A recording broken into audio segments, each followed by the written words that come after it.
On today's episode of Kilts and Culture with USA Kilts, we try Kilchoman Sonic Expression. Sonic, like the hedgehog. Different Sonic. Oh.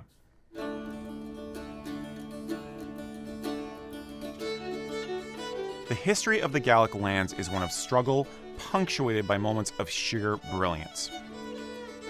Tartan is Scotland's gift to the world, and it is your personal heritage story.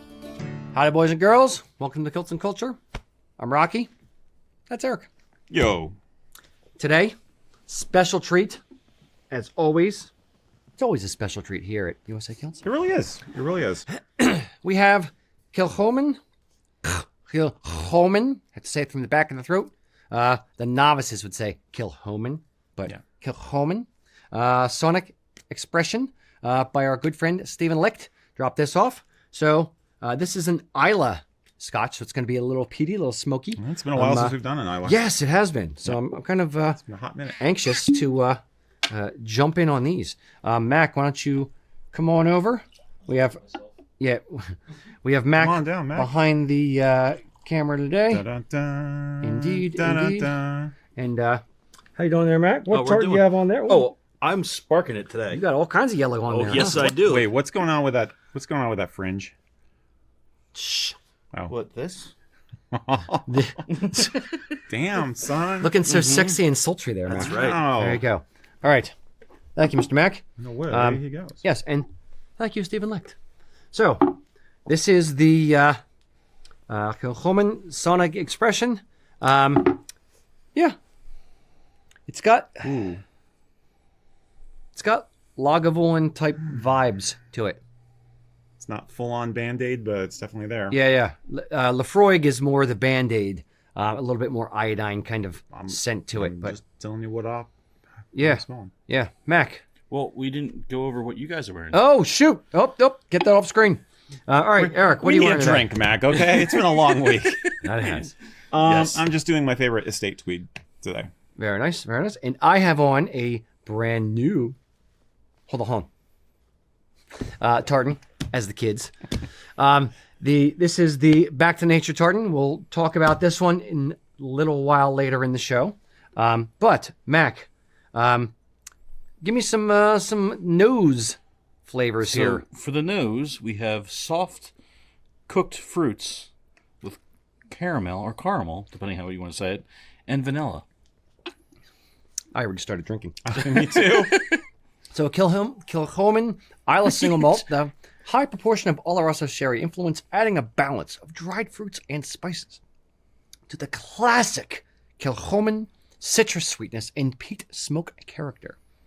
Hi, I'm Pete Smoke. I'm a private eye. I'm classic something. I don't know. So these are what was it? Caramel and vanilla, you said? And cooked fruits. Caramel cooked fruits. Yeah, I'm not sure what cooked fruits smell like Band-Aids. So my kitchen in December, basically. You get a little fruity, not too much. Yeah. I get the vanilla. Yeah. I'm not getting the fruit, but I'm getting the and I'm getting the iodine, and I'm getting the little bit of the vanilla-y, sweetness, caramelly. Yeah. And that's just on the nose. Yeah. So the palate, we have toffee, peat smoke, citrus with a lingering sweetness. Toffee, peat smoke, citrus. I'm getting peat. I'm not a ton of smoke. I'm getting the peat though. Like it's feeling like dry dirt on the side of my mouth or side of my tongue kind of thing.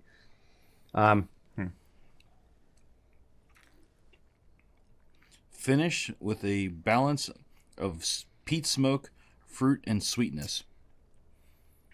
I do think the sweetness is there. Yeah. It's very sweet. Yeah. For an Islay, Yeah. it's very sweet. I'm gonna give it a little drop. Well, splishy splash. I'm almost scared to. I kind of like this one. I'm afraid to mess it up. Yeah, I think this is gonna Open? open it up and chill it out a little Nicely. bit. Yeah. Yo, chill out. You must chill.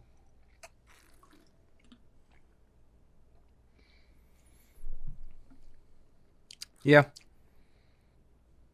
Still get the sweetness. It's kind of a boomerang. I'm swallowing it. It's like, there it is. I think it kind of tamed it down a little bit. Yeah. A little bit. Yeah. Now I'm noticing more of the tingle on the sides of my tongue. Yeah. Now The it's sharp on the sides. It's More than almost it was like before. metallic-y now. Mm-hmm. Yeah. Tastes like copper. Tastes like pennies. I'm in danger. I'm in danger. I don't know. The peatiness is coming out more for me now. It cut Yeah. the sweetness. Watering it cut the sweetness for me. Maybe a little bit cut the sweetness, but it's still very, very peaty. Was this a sherry cask? Yeah. Yes. Yeah, because yeah. I'm definitely picking up on that. Okay. I don't know. See, I think the sweetness is. I think that's for me that stayed. Maybe even went up a little bit versus what you're just getting. We need to remember, as always, that my palate is very different from these guys. Oh yeah, that's Yeah, everybody's and palate's I'm different. starting my hay fever phase, so how I taste things could be way off. yeah. But yeah, I'm getting the lingering, yeah, still sweet a little bit on the sides. Mhm. Yeah. Okay. I think almost a little longer now with the water Yeah. versus Yeah. without. All right, Mac. It's not linger. Score 1 to 10. Get in there. I'm going to give it a little bit more water. Yeah, I'm on gonna there. try that too. I'm gonna go 7-3. 7-3. Oh, you bastard! Okay. Stole my score. All right, Eric. 7-3 maybe. I'll go 7-8. I actually like this one. Okay. I haven't. Maybe it's just because I haven't had something peaty in a while, but I'm definitely enjoying this. Okay. It's nice. It's a really nice balance for me. Yeah, it's smooth. It's not burning on the way down, Mm-hmm. anything like that. It's not like repeating on me or anything. But it's got enough of that peaty umami kind of a vibe to it. I mean, yes, I use the word umami. Don't at me. I'm really liking it. This would be a good fall. This is that I was thinking the same Yeah, thing. the It feels like a Isla fall or Smoky winter. feels more like Definitely wintry feels like fall, fall or winter. less spring summer. It's like almost it's what 80 degrees outside today. Annoying. So yeah, I can imagine this in front of my fire. I mean, it Yeah. sounds stupid to say it, but I seriously can imagine. or drinking this. camping like late at night or something. Camping? Yeah. Yeah. All right. I'll go 7-4. I'm right with you, Mac. I'm gonna go 7-4. It's a good Isla. I don't know if I'm in the mood for an Isla today, but it's a good Isla. So there you go. There you have it. Excellent. Well, I get to keep the bottle then. I guess I like it the most. So. Sorry, sir. Give them an inch to take a mile. All right. Boys and girls, as always, we are but your humble servants here to answer whatever questions you have, Kilts or culture related. So down in the comments, load in any questions you have for Eric or I or Mac. And while we're waiting for the comments to start rolling in, Eric, why don't you Any regale questions? us with one of our... Reasonable, Reloaded. non-personal questions, if you please. Noah Barnett said, tuck your untucked shirts, t-shirts, button-downs, any shirt, really. Thoughts, feelings, opinions. Okay. Should you always tuck your shirt when you're wearing a kilt? Or anything. Let's talk about all tops, so to speak. Halter So tops. I default to tucked in for 95% of the things I would wear, as far as with Highland dress. So, this is a hiking kind of, shirt that kind of goes with the tartan I have on today. So this 100% tucked in. If I'm wearing a t-shirt, I'm still going to tuck it in. The things that I would, the two things I wouldn't tuck in, or three things I would not tuck in would be a sports jersey. I would probably not tuck it in, although I would probably tuck it behind the sporran, but I'd still wear it out. Yeah, because that'd look weird. Yep. Sweatshirt or a sweater. I know some people do tuck the sweater. I'm not a fan of the look. The trick is getting a sweater that's short enough. If you're a shorter guy and you get a long sweater, it may be a little bit difficult because it's going too far down the front of the kilt. But sweaters, sweatshirt, anything that's like outerwear-y, I would not tuck. Anything that's a regular shirt, I would tuck. Think of it I kind of like, I'll draw the parallel between jeans. If you're wearing a pair of jeans, would you tuck in said item? The only one that's different, I would say, is probably a t-shirt. Okay, what if you're at a Flogging Molly's show and you're in the pit and you're kilted up and you're moshing? I would have on my finest tweed.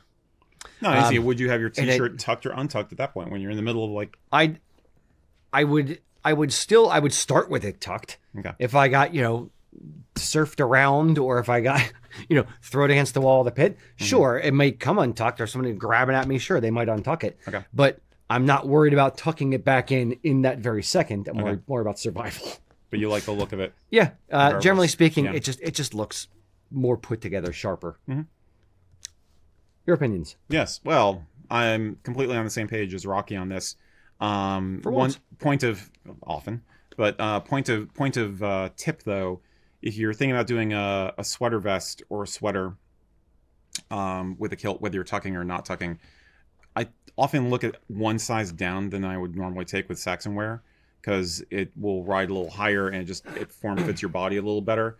If you're the kind of person who likes the look of tucking in a sweater vest, which I've seen done, it's kind of an old school thing. I really don't care for it, but people do it. It is traditional. Or tucking in like a woolly pulley, a military type sweater. Again, make sure it's a form-fitting, not loosey and rumply size, but kind of crisp fit on you. So maybe a size smaller than what you normally get. But other than that, yeah, I'm not a fan of untucked shirts. I'm not a fan of tucked in warmth layers. But that's me.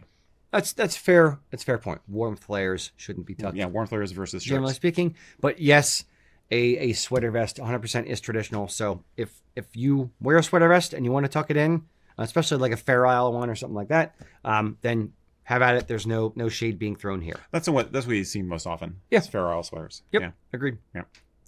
Excellent. Hope that helps. Blurb. Mr. Mack. All right, we have Aaron Peabody asking, what's a country you've never been to and would really love to visit, and what tartan would best celebrate your first visit there? And he gave an answer for himself. He says Wales and St. David's. This Okay. is too easy for me, honestly. Okay. Yeah, I may steal your answer. Really? Wales? No. I didn't know mine. your answer was going to be Wales. No, it's not. No, I would probably say probably Norway. Yeah. I have a Yeah. I've been to Germany, Scotland, England, Wales. I've been to Ireland. So I've been a few places, not everywhere, but I've been a few places. Canada for 24 hours. When they tried to kidnap me.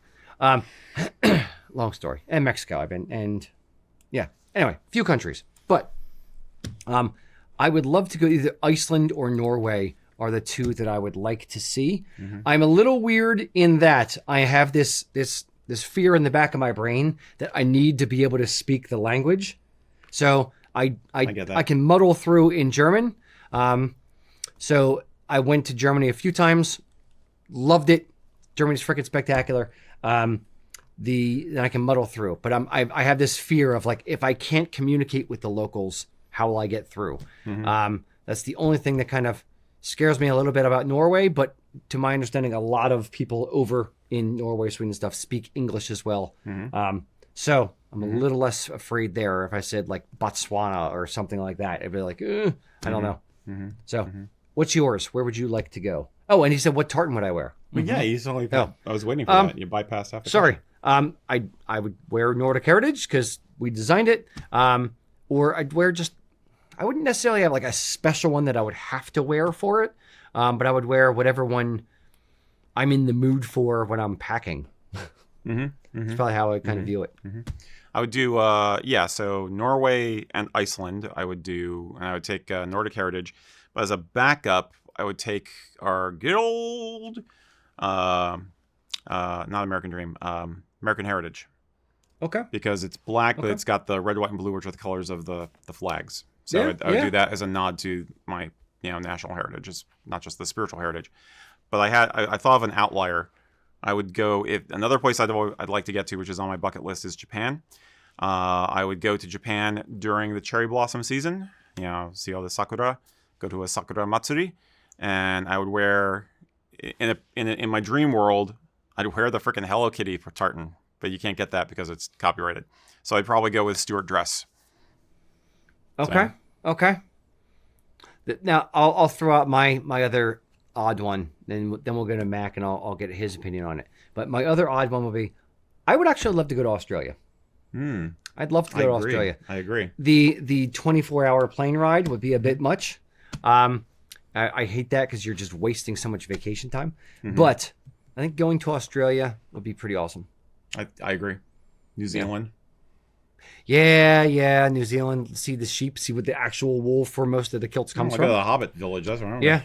No, but it's now. If you went to Australia, would you go more like cities, East Coast kind of thing, or would you go a little outback trek? Would you do both? I'd probably try to do both. I'd do both, depending on how much time I have. I have friends who are such fans of Japanese culture that they actually took jobs in Thailand, so they could use that as a jumping off point to everywhere in Asia. So they basically went to Japan all the time, and they went down to New Zealand a couple times. They went into inland China. But I like it. But yes, I think. I mean, it kind of gets into the vibe of the place you're going to. Like, so I'm thinking of like, the season and also the aesthetic of the culture there. So yeah, that's fair. Mac, where would you go, and what tartan would you wear? I think, like you've already kind of hit some of the answers that I would have maybe potentially said, like Australia, New Zealand. I've never been to Germany as well. That'd be a place, but Belgium.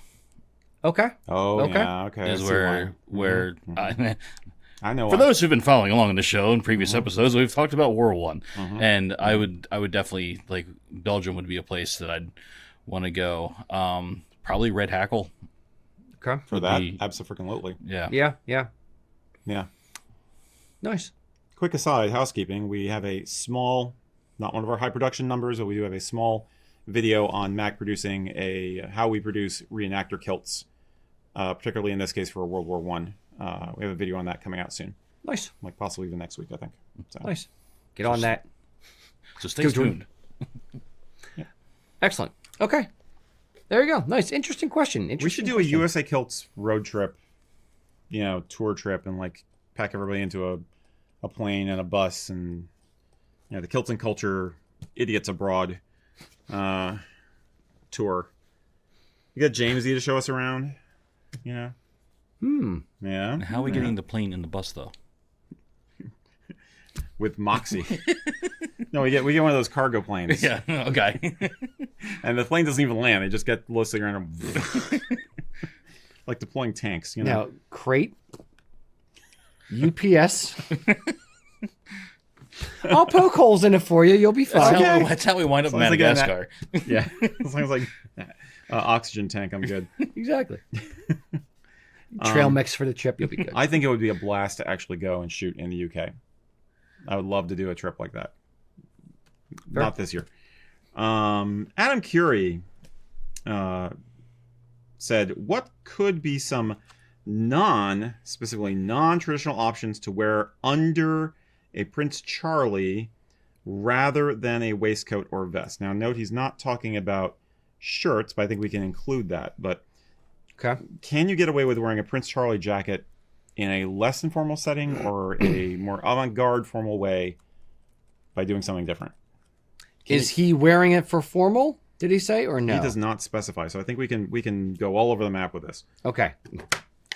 As we are wont to do. As we are wont. So I will say this. We'll take it down both paths. So we'll do the formal path and then the whatever the hell you want path. Okay. So if we are going down the formal path, what other options can you wear underneath a Prince Charlie coatee other than a waistcoat or a vest? I wouldn't. It's when you're talking about black tie formal Highland wear type events, there's kind of a uniform. It's like a tuxedo, like anything else. There's a bit of a uniformality to it. So the Prince Charlie jacket or coatee comes with a 3-button vest. Occasionally comes with a 5-button vest, but that's what's expected to be worn with it. Have I seen guys wearing a jacket with a Prince Charlie jacket only with a cummerbund or something like that? Ugh. Yes, but it's again with the kilt, it doesn't look great because you have this big old cummerbund like overlapping the top of the kilt and meh at best.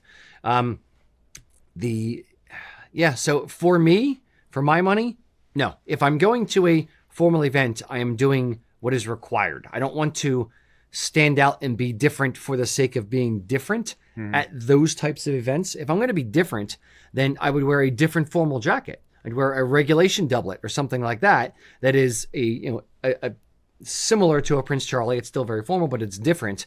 I wouldn't just wear the Prince Charlie coatee and not have a vest or a waistcoat on. What are your thoughts on the officially formal end of it? Would you wear anything aside from a Prince Charlie jacket and vest? I'd probably wear a kilt with it. I wouldn't go Chippendale. Yeah. Yeah, Okay. I wouldn't do that. I mean, I'm pretty much on the same page as Rocky, but I'll give a little bit of latitude. I have seen people who, if they're worried about how the vest is going to ride or how it's going to look, I have seen people do a Prince Charlie coatee with a wing collar shirt and bow tie, sometimes with studs, which is not what we usually recommend in this day and age. And they will have a belt and buckle because they want to show off the bling of the buckle instead of having the waistcoat. Now, that's a problem if you're going to wear a dress sporran. So again, we're getting into that problem area. If you're wearing a Prince Charlie sporran, then maybe, but I have seen people do that. Yeah. I have seen people who are more gentlemen of substance who veer in that direction because it feels more comfortable for some of them is what I've gathered. But I wouldn't necessarily recommend it. I think that that the jacket is intentionally meant to be worn open. It does not close. So the waistcoat, very low cut waistcoat that goes with that outfit, is meant to finish the silhouette and cleanly top off where the kilt joins your shirt, so you don't have foofy shirt hanging out. And then it just makes your silhouette nice and clean before you go into the tartan of the kilt and the sporran. There's a reason it is designed the way it is. I have one other thought. Maybe they are asking, and which I have seen before, which has been a question before. If you are a gentleman of substance and you outgrow the vest. So maybe it's a last minute thing. They don't have time to buy a new vest and the jacket still fits up top, but the belly maybe has grown over time. So they don't have anything that fits, or they can't close the vest on the bottom. Maybe that's why.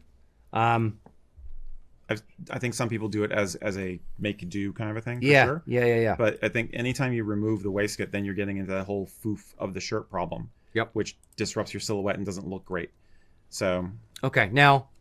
Okay. So for formal, we're essentially saying, I wouldn't wear anything else other than that. Let's say you're an old school punk rocker and your wife is a punk rocker and you're gonna wear, you're gonna have a fun over the top crazy wedding, and with your mohawk and your pyramid studs on your kilt and on your sporran or whatever, and you want to wear an old band t-shirt with holes in it, but you want to dress it up a little bit. So you're going to have this weird, cool mixture of formal and punk rock. Sure. It's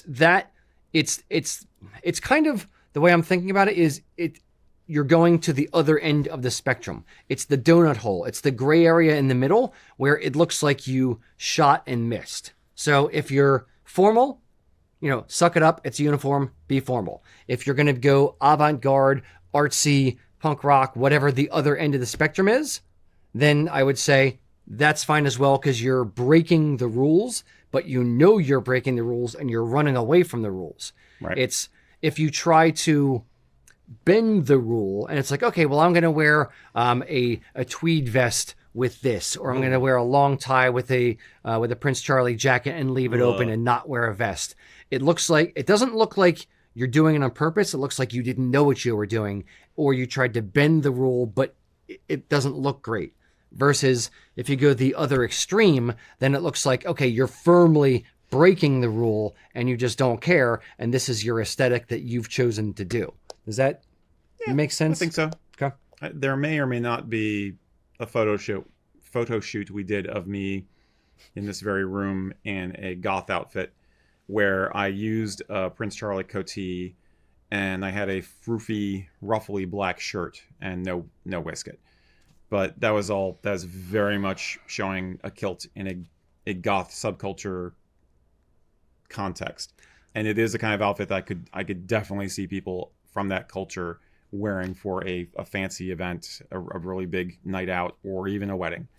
You can I might even give that a little bit of a pass because the shirt is black and the jacket is black. The shirt is black and it's ruffled, so it's kind of mimicking a jabot a tiny little bit. Maybe you could really sort of rationalize if you squint. But that was totally meant to be over the top, ultra goth kind of a thing. So that was using the jacket as a piece of an artistic ensemble. It's not something I'd wear to a St. Andrew's dinner. Fair. So okay. So hope that helps. Mac, did you have something you wanted to chime in with, or? Okay, I thought. No, we're good. Okay, very good. Then, Mac. Yes. Give me some questions from the audience, people. Oh, okay. Well, I got one from Thomas. Hello, Thomas. He's got a problem. Oh, Thomas, I'm here for you, buddy. He's hoping you guys might have an answer for him. I hope so too. He says, "How do y'all deal with women who fetishize your kilt? He's 40, single and dating, and it's wild." How do you deal with it if you're 40, single, and wild? You shut the hell up and you enjoy the ride, my friend. Count your blessings? Yes, indeed. I don't know. There's attention, there's unwanted attention, and I'm assuming, based on the way Mac phrased that, that the attention is welcome, so to speak. Okay, but at some point it may be not how do you handle it? So I'm assuming he's on a date and he's got these other people coming up, is how I'm taking it. So he's trying to beat off the attackers and focus on the date that he has at hand. Yeah, that's a completely different kind of... that's a different angle. Yeah. For me, it's one of those where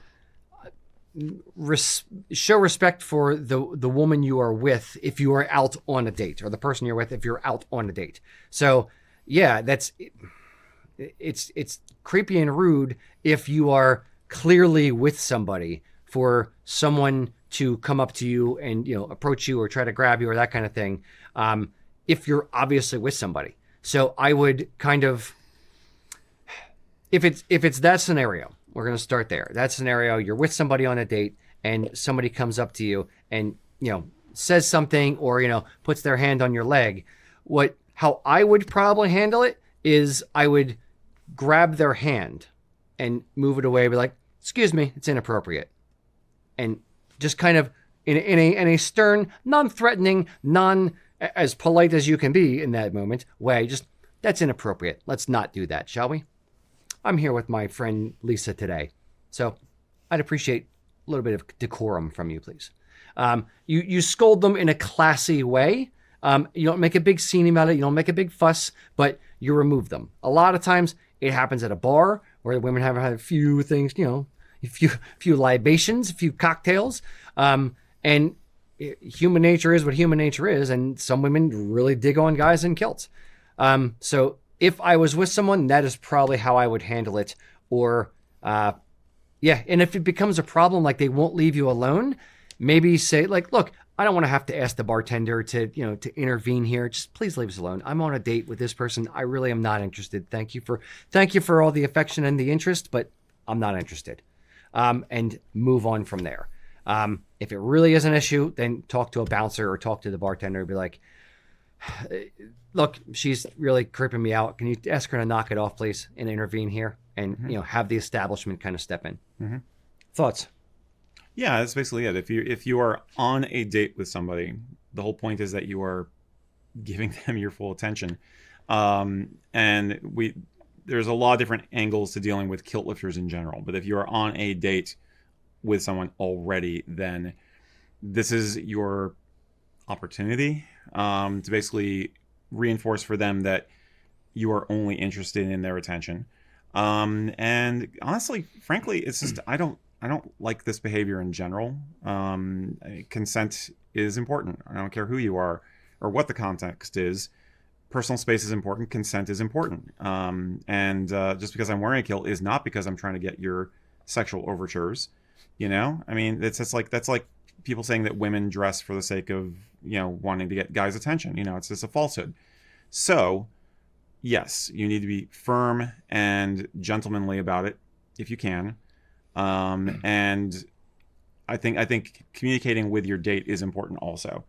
So say, I hope this isn't too much for you. And this depends on how comfortable they are with you being in a kilt too. I mean, how long have you been dating this person? Or is this brand new? Or did you wear it to impress them? And we know sometimes that some women are like, oh, I don't want to go out with him in a kilt because he's going to get all this attention. I'm going to feel insecure.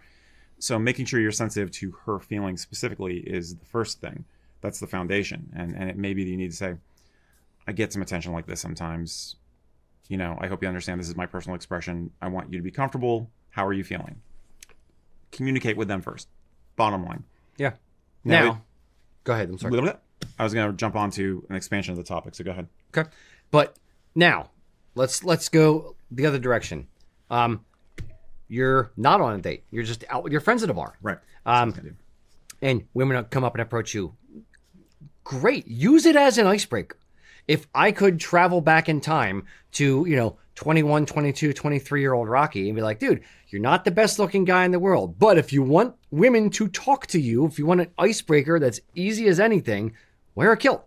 If I could have, laid that knowledge on myself back then, I would have had a lot more fun times at bars. I would have gotten a lot more drinks bought for me at bars. That is one thing that I never experienced pre-wearing a kilt, or if I'm at a bar without a kilt on, a pair of jeans or something, no one ever was like, hey, I want to buy that guy a drink. It just doesn't happen. But when you're wearing a kilt, whether it's guys buying you drinks or women buying you drinks, it happens. It's a weird phenomenon.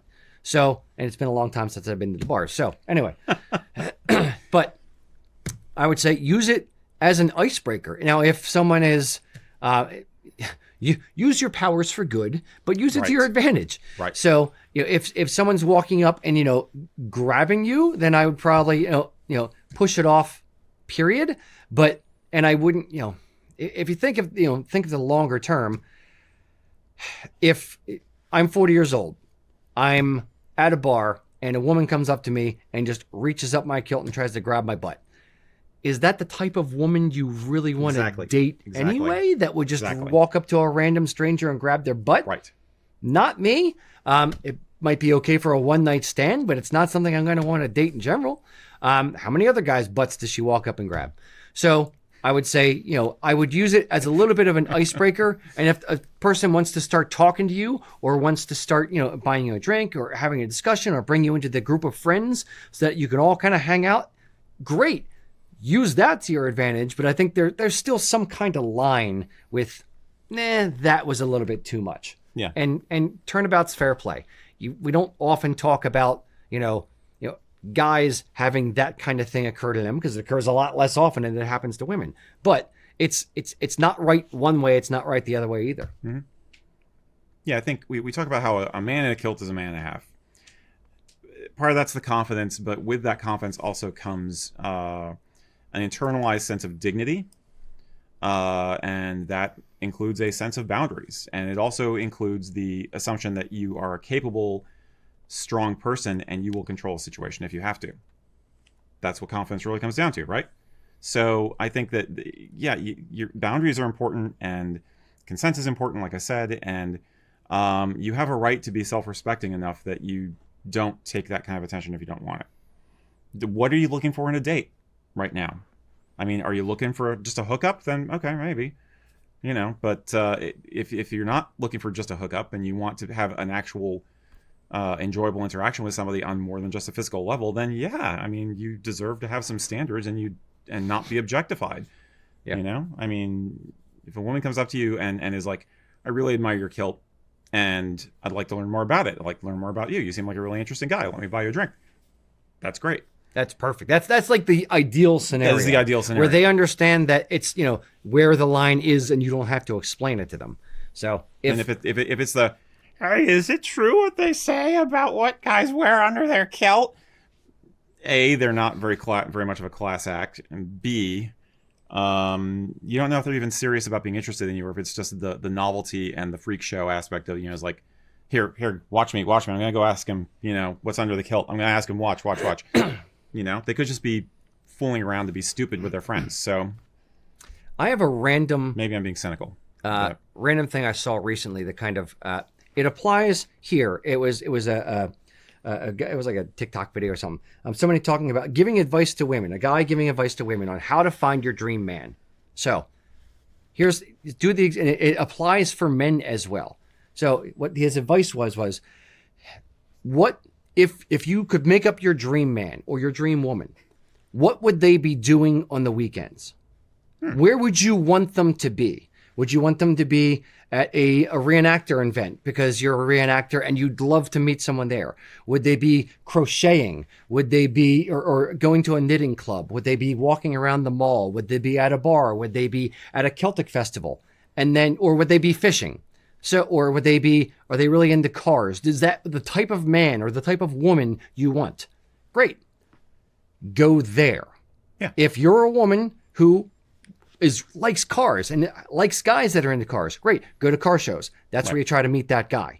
If you're going to bars to meet people on a Saturday night, you're going to meet people at the bar who like to go to bars on Saturday night. If that's not what you want to be for the rest of your life, then the chances are you're not going to find the right person there. Imagine your dream candidate, what you want them to be doing on the weekends. Are they a soccer coach, playing with kids? Are they in the park? Whatever. Great. Go to those places and look for people there, make friends there, and then that's maybe where you find the mate. And they already have the built-in interest that you're already looking for. Yeah. So that's kind of where I'm going to go with it. So if you're looking for, you said you're single, so if you're looking for someone who likes kilts and maybe won't fetishize it but enjoys the culture, great. Go to Celtic festivals and just talk to random people and try to meet people there. Or at least if you're going to go to a bar, go to a themed bar where you may not be the only person in a kilt. I mean, or go to a music venue, right. Or that kind of thing. No, I mean, lifelong partnerships aside, I mean, just finding someone who'd be fun to hang out with. I have personally had a lot more success with finding people in scenes that I'm interested in because we have a shared interest already. You have a cultural context. You have a language in common. You know, the whole going out to the bar to find a date thing has never appealed or worked for me personally. So, yeah. And consequently, I really haven't had much trouble with kilt lifters in my life. I've had a few instances, but most of the time it has not come up because I'm going to places where it's not really a thing. It's not a thing. Yeah. Or people aren't inebriated. Yeah. I would say most of the time when that happens, it's people are drunk. A lot of time. I'd say probably 80% of the time alcohol is involved. Yep. So if you don't want alcohol to be involved, then go to places where there's less alcohol. So cool. I hope that helps. And wear sunscreen. Mac. Noah said he'd buy you a beer, Rocky. It's very kind of you, Noah. All right, Mr. Mac. Was that you? That was me. That was Mac? Erik, give me another one. Okay. I feel like the car talk guys sometimes with this stuff. Okay, Matt Horn. Hi, Matt. Hello. Asked us, what is the difference in terms of texture, feel, hand, warmth, etc., between Harris Tweed and other tweeds? For instance, like the standard tartan tweed that you use when you made the Nordic Heritage Tweed tartan. He says he personally loves the soft, fluffy, blankety feel of his Nordic Heritage Tweed and his Holyrood Tweed. But he's wondering what is different about that versus Harris Tweed.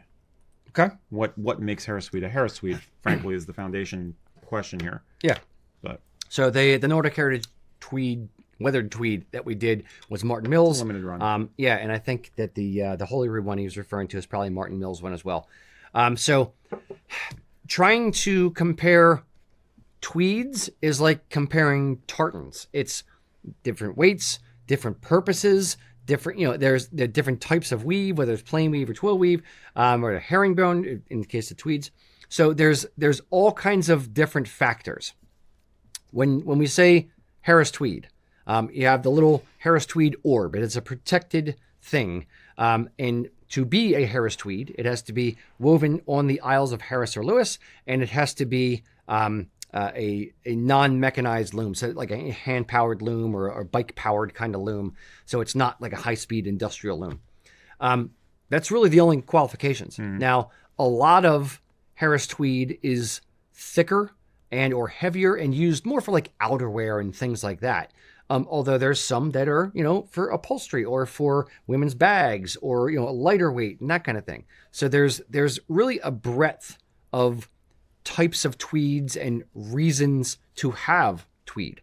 So there are lightweight tweeds that you can get to make a suit out of. There's, a little bit heavier weight and a little bit spongier that like kilts are made out of, or maybe for upholstery or stuff. There's heavier, like outerwear, like jackets, or plus fours and things like that, right. That are, meant to be hard wearing and, thorn proof kind of thing. So I would say there's no direct, easy comparison of, Harris Tweed is this and everything else is that. There's very much a sliding scale of what tweeds are used for and how they feel and how they act and what the best horse is for the best course. Yeah. Mac, do you have any thoughts on tweed, Harris Tweed versus others? I mean, it's working with some of them, they like to be really spongy. And I know with sewing them, like it's always a gamble what level you're going to get on that stuff. Like Loch Herons and Martin Mills tweeds are a little. Loch Herons is a little softer and it rips very, very easy. Some of theirs, some of their old stuff. Now, some of their newer stuff that they're making in tartans, it rips a little bit more like tartan. Batleys, when we used to use them and they had tweed, is like really, really hard, scratchy outerwear kind of vibe to it. I would say Loch Herons now is more on the rougher side. Like the old Lang Syne tweed, which Ian has, and we do a lot of kilts in it, is very, very scratchy with working on it. Yeah. It has holds a little better edge with the ironing and in that aspect, where the others can be that when you're ironing it doesn't want to give you that crisp edge all the time. It kind of still has a faint roll to it. That's exactly like the one I'm wearing now. Yeah, exactly. This is like super soft. This is very soft. Yeah, I'd say that's a little bit ahead of that, but we still have that same scenario. Yeah. But you said about tearing them, I wasn't even thinking that aspect of it because of the way we do them now, especially some of those where we take them across the bolt. It's just that feel is completely different between all of them. And when you look at some of the different mills that produce a lot of tweed, like Isla Woola Mill or Lovett Mill and things like that, they have different ranges and different weights. So their tweeds may be 11 ounce, 15 ounce, and 19 ounce, where it's like the 19 ounce stuff is generally heavier, thicker, typically a little bit scratchier and more for outerwear, versus upholstery is maybe a medium weight, where the lighter weight stuff is more for against the skin, where it's a little bit softer and that kind of thing. So there's no one-to-one comparison Harris Tweed to everything else. It's different horses for different courses, and it sounds like that's what you're feeling as well. Yeah, I mean, I have one of my kilts that's tweed is from the Lovett Mill, and it is very, very soft. Is that their That's the window pane one. the lighter weight or the Kirkton? Kirkton's like 15 ounce, and they have a lighter weight range. I think it's been so long. Okay. I don't remember anymore. But Okay. yeah, compared to like some of the Martin Mills, even the vests and jackets that I have, it all depends what you want to do. I suggest a swatch, getting that so you can feel it firsthand before picking out what you want. Agreed. Now, so, okay, is there any point to considering Harris Tweed For a a kilt at all, other than you want that sense of, oh, this was made by hand, using the term extremely loosely. Yeah, for the Harris Tweed. Basically just for the name. Yeah, there are people who have said, like, there's a couple companies I've seen in the past who have done kilts made from Harris Tweed, and that's fine. It's generally speaking, it's a little bit heavier, a little bit heavier, a little bit scratchier, but it's very, very, very hard wearing. And some people just want the bragging rights of, yes, this is Harris Tweed. Yeah, that's kind of what I was wondering. The material I've had over there for quite some time, up on top of the gray rack over there, that we had specially woven for my War I unit, the camel tartan, that is made from a Harris weaver. Really? But it's not a Harris Tweed. It's happens to be a weaver who's on. Yeah. So it's that I would say is a little bit more firmer, has a little bit more what he was just saying about having that the weight behind it. But stiffer hand to it. Yeah. But that's I'd be the only comparison that I really have to anything Harris that I've gotten. But as soon as you said that, it clicked in my head that I have that over there. Yeah, and frankly speaking, the thicker the fabric, especially when you get above like 16 ounce, like 18 ounce or 20 ounce, and that kind of thing, when the cloth gets thicker, well, the ounce, it kind of when you dial it backwards, the individual yarns are thicker, which when you stack them all up across the warp and the weft, they end up, becoming a thicker, width or height wise off the table, piece of cloth in the finished product. So the thicker the cloth, the almost harder it is to get a nice crisp edge above 16 ounce, because then you start, you're folding things in that don't really want to be folded. I can see it in my brain when I'm talking about. Yeah, it's trying to fold a blanket and iron a blanket down. Yes. Yeah, exactly. That doesn't seem desirable to me at all. But some like the one kilt I gave it to Ian, or sold it to Ian. The one kilt that I made from Batley's cloth was really, really, really heavy. And it was a pain in the butt to iron. It held a reasonable, crease on the pleat, but it almost was naturally not wanting to sit like flat 2 different layers. It was kind of, a little like wah. Yeah, it has that kind of pitch to it. Yeah. Wah. It makes a whammy bar noise from a guitar. Wah. Exactly. All right. I think we've gone off the rails here a bit. Okay. Mac. All right. So we have. So I hope that helped. So we have Robert asking, where does the modern rule for the clan crest being wrapped in a belt come from? Surely ancient blacksmiths couldn't design that to a precision. What? A belt? Well, he's talking about the ornate belt around it. Yeah. He's imagining an ancient blacksmith sitting there tamping one of those out. Got it. In precision. Well, but somebody scribing on metal, good. Okay. Eric's just ready to pounce. How dare you, Robert? Sick him, Erik. Sick him. Wait, was this a Robert we know? No, this is Robert Grave. Grave. Okay. Explain. Let's talk about the heraldic thing. Yeah, because I'm not sure I understand the whole blacksmith. Meaning, how do you get that much hammering detail it out thing? out of it? You ever looked at Anglo-Saxon filigree, my dude? They did. Yes, there's amazing metalwork throughout history, and we often don't give the ancients enough credit for making that. The point is, it's irrelevant to the question, or the fact of the question. Aha. Okay. Robert. So let's break this down. You're a family. You're a family man.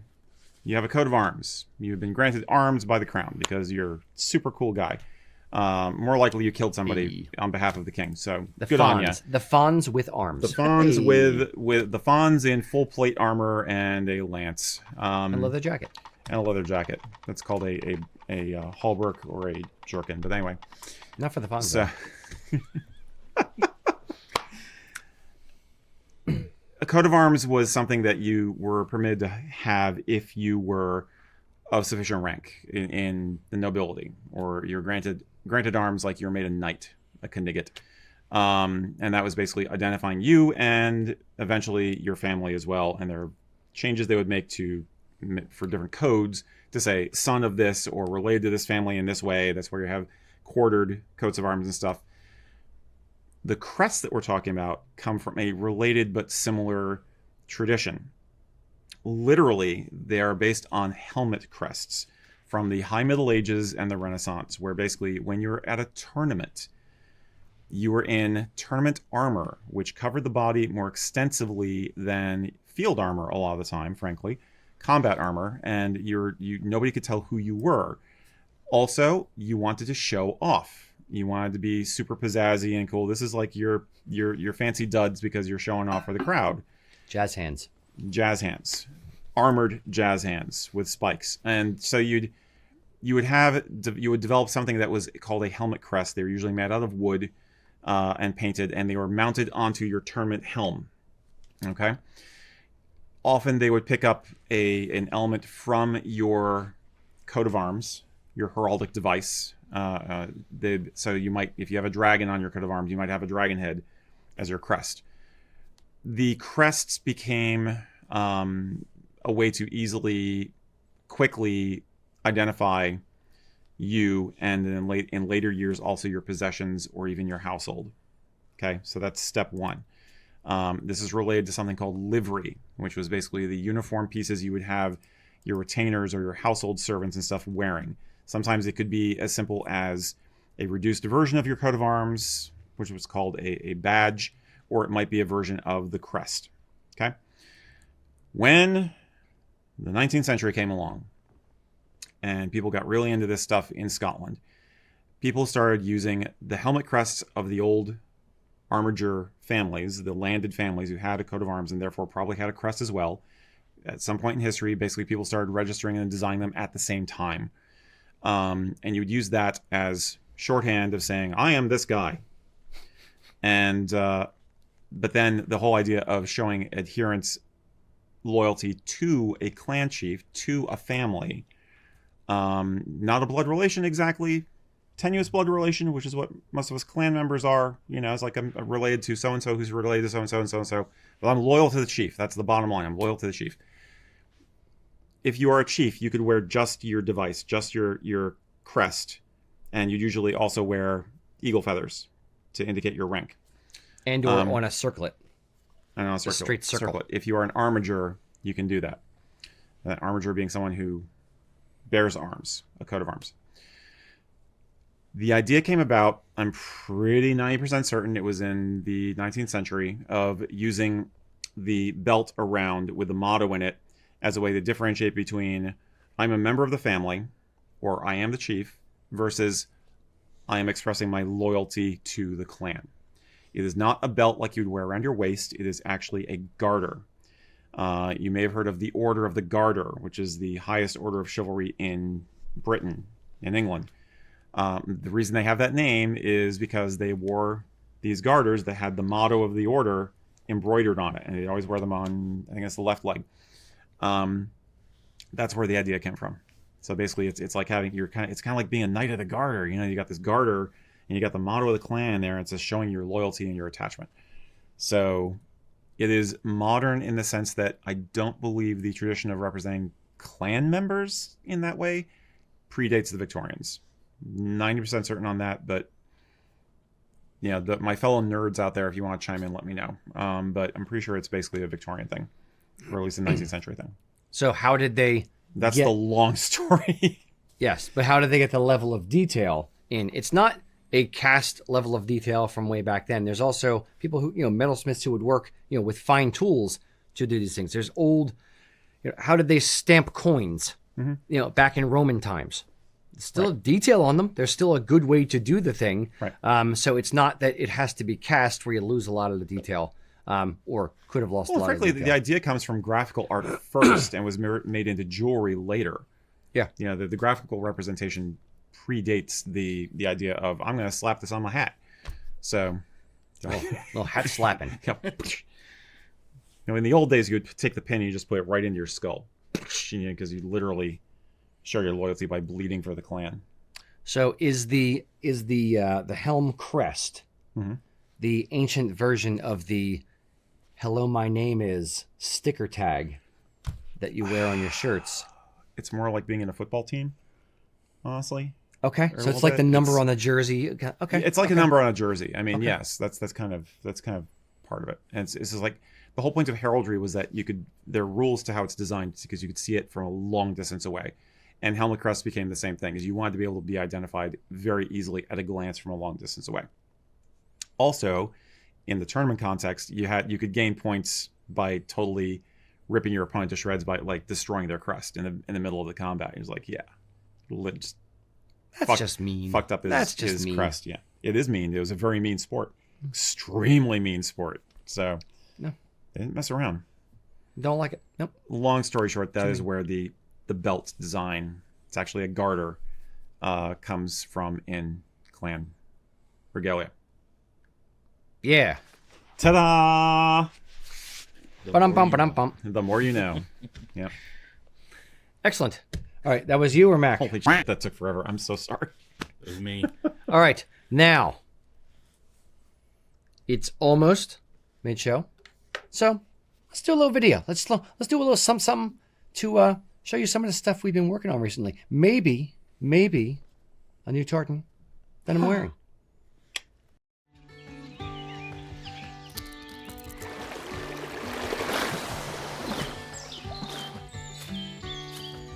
There's something about spending time in nature that feeds the soul.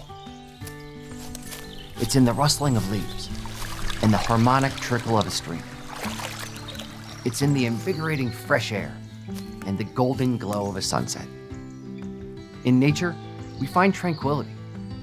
And with that gift comes a responsibility to cherish what's here today and protect it for those who will follow.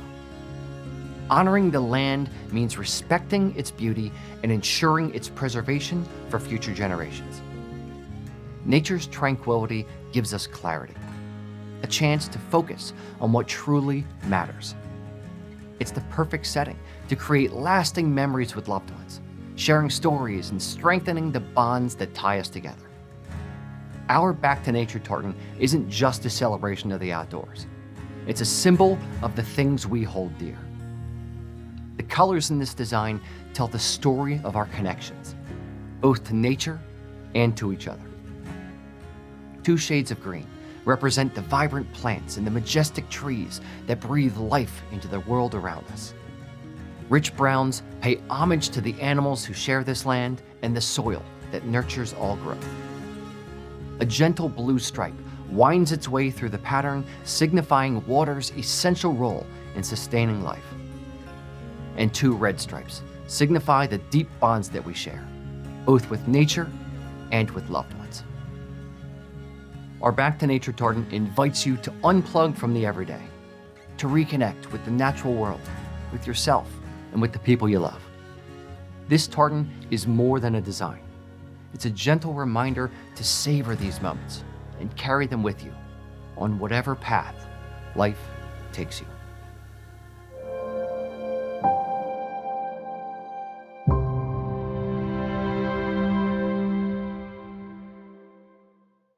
All right, so that is our brand spanking new Back to Nature tartan. Let me know, guys, in the comments what you think of it. What do you think of the design? Yay, nay, miss, or home run? I want to know, does that make you feel like, feels like the woods. It feels like a hike in nature. That feels like something that speaks to my soul. Mm-hmm. Yeah, this was a fun one. When we did this one, my original concept for it, I took a freaking right-hand turn. The original concept for it was to go very, very like camouflagey. Yeah. So a lot of like, blurriness in the colors and, like kind of being inspired by like Digicam or, some of the more, muddled tartans we've been doing. But I ended up with a little bit of it, but not too much. And I really, really like where it ended up. Yeah, me too. I mean, we'd originally been we were originally inspired by like bushcrafting type vibes, and then we realized that for most people this is actually about a more casual experience and it's about family. So trying to bring those elements together, the positivity and the rejuvenation that comes from it and the grounding. It's very grounded. Yep. Yeah, exactly. So yeah, it's kind of like just what the commercial said. Yeah, that was obviously, or well, not, maybe that's not obvious. That was me and my son in the commercial. We go that hiking is it. I won't say hiking. We're not going like for out into the bush, but we'll go on trails and stuff every other Sunday or so. Just as a chance to connect father and son, go out in nature, and just kind of leave electronics away. Just kind of be present in the moment, as weird as and hippy dippy as it sounds, feeling saying it. I know, but it's just kind of just connect without all the rest of the stuff. Yeah. And it means something to me. It's being out in nature and not having all the rest of the things buzzing in your head. like you talked about, like we talked about, this could be for bushcrafting, for hunters, for, people who just love being in nature, for anybody. And it's something that everybody can get behind. And it's nature. Like we all want it to be good and exist beyond us. So it's the thing that I think that's kind of draws us all together, right, left, and center. I think as far as the look of the tartan itself is concerned, it gives me like late summer. First of all, it makes me think of pine forest more than deciduous, personally. Fair. And it makes me think of late summer or fall, because there's enough of the brown in it and just that little touch of red. It just reminds me. It feels a little on the autumnal side, so I think it's a really good. I mean, talking fashion only at the moment, but I think it's a really good option for that kind of seasonal vibe. Yeah, I'd say late. Mellow. It's mellow, like late summer or fall. Yeah, I don't think it has necessarily spring vibes, but it definitely has summer vibes. It's just when everything's in full bloom and it's no longer the light green. It's like the real green. Exactly. But color palette wise, I wanted to do. I've always wanted to see more brown and green tartan, so I thought this was a good chance to do that. I wanted to go, generally speaking, with a muted kind of vibe. Full to it. Screen up for a second. Yeah, we got that. So we have the muted green and a dark bodily kind of green, and then we have a nice earthy brown, and then a tan, like dry dirt kind of brown, or like what looks like a deer or a fox, or some kind of the critters. So and the watery kind of blue in there adds a nice little punch in the green. Again, that's kind of the muted section, and then the blood red stripes and the stuff like that. So yeah, it's one that the more I sat with it after designing it, the more I sat with it, the more I was just like, yeah, it's growing on me. I got the goosebumps after thinking about it for a while. This is the goosebumps test. It's always that with a design with him. He's like, yeah, it's okay, but it's not giving me goosebumps. Yeah, it's not there yet. It's not, and then suddenly it hits, and you're just like, yep, that's it. Nope, stop, that's it. So yeah, I am very curious how you guys feel about it. So let me know in the comments. Do you like it? Does it represent summer, spring, fall, outdoors vibe to you? Let me know. Say it now. It'd go great with a scout uniform. Yep, 100%. Especially old school. If you're still using the red sliders and the red cuffs on the socks, it'd be pretty awesome for a scout uniform. This is This is part of our America 250 collection. This one is available for pre-order. We're doing from essentially a couple days ago, so May 1st through the end of May, and we'll probably have it for a while afterwards. But this is one I'm excited about. Mac, what are the people saying out there in the comments? Obviously, one of the first questions we get on all these is PV. Is it going to be available in PV? Yep, depends on how popular it is. Depends on the coloration. I think this one has a reasonable chance. If I'm thinking of the colors correctly, the browns are the big difficult thing with PV. Yeah. But somebody did ask if there was any marled threads in this one. No, this one there's no marled threads. So one of the things that I'm trying to do in the America 250 collection is every individual one, I'm trying to have it be different than the other ones that are part of the collection. So I don't want to be just doing samey. I don't want to have a line that all looks the same or it's all derivative. So some of them we use marled yarns, others we don't. Some of them are very, very like blurry, where we have a lot of little lines close together to give like a gradient kind of effect to it. Other ones, less so. Some of them are going to be bolder colors like Grand Canyon. Others are more subdued colors. So we're really trying to go different directions with every single one while still giving a good representation of what people think of when they think of that thing. So for this one, obviously back to nature, we wanted to use very, very earthy, natural kind of colors. For Grand Canyon, we looked at, inspired by the colors that are found in the Grand Canyon. For the spark tartan, it looks like an explosion of a spark, that kind of thing. For Purple Mountains, obviously it has to have purple in it. So we are going very, very different directions with them. Some of that applies to, polyviscose yarns as well. Some of it doesn't. But we're trying to do not pigeonholed into just doing one style or one thing or one color palette or, or all marled yarns or whatever. We're trying to do different and fun stuff with each one and treat each one like the individual piece of art that it should be. It's supposed to be. Yep. Right.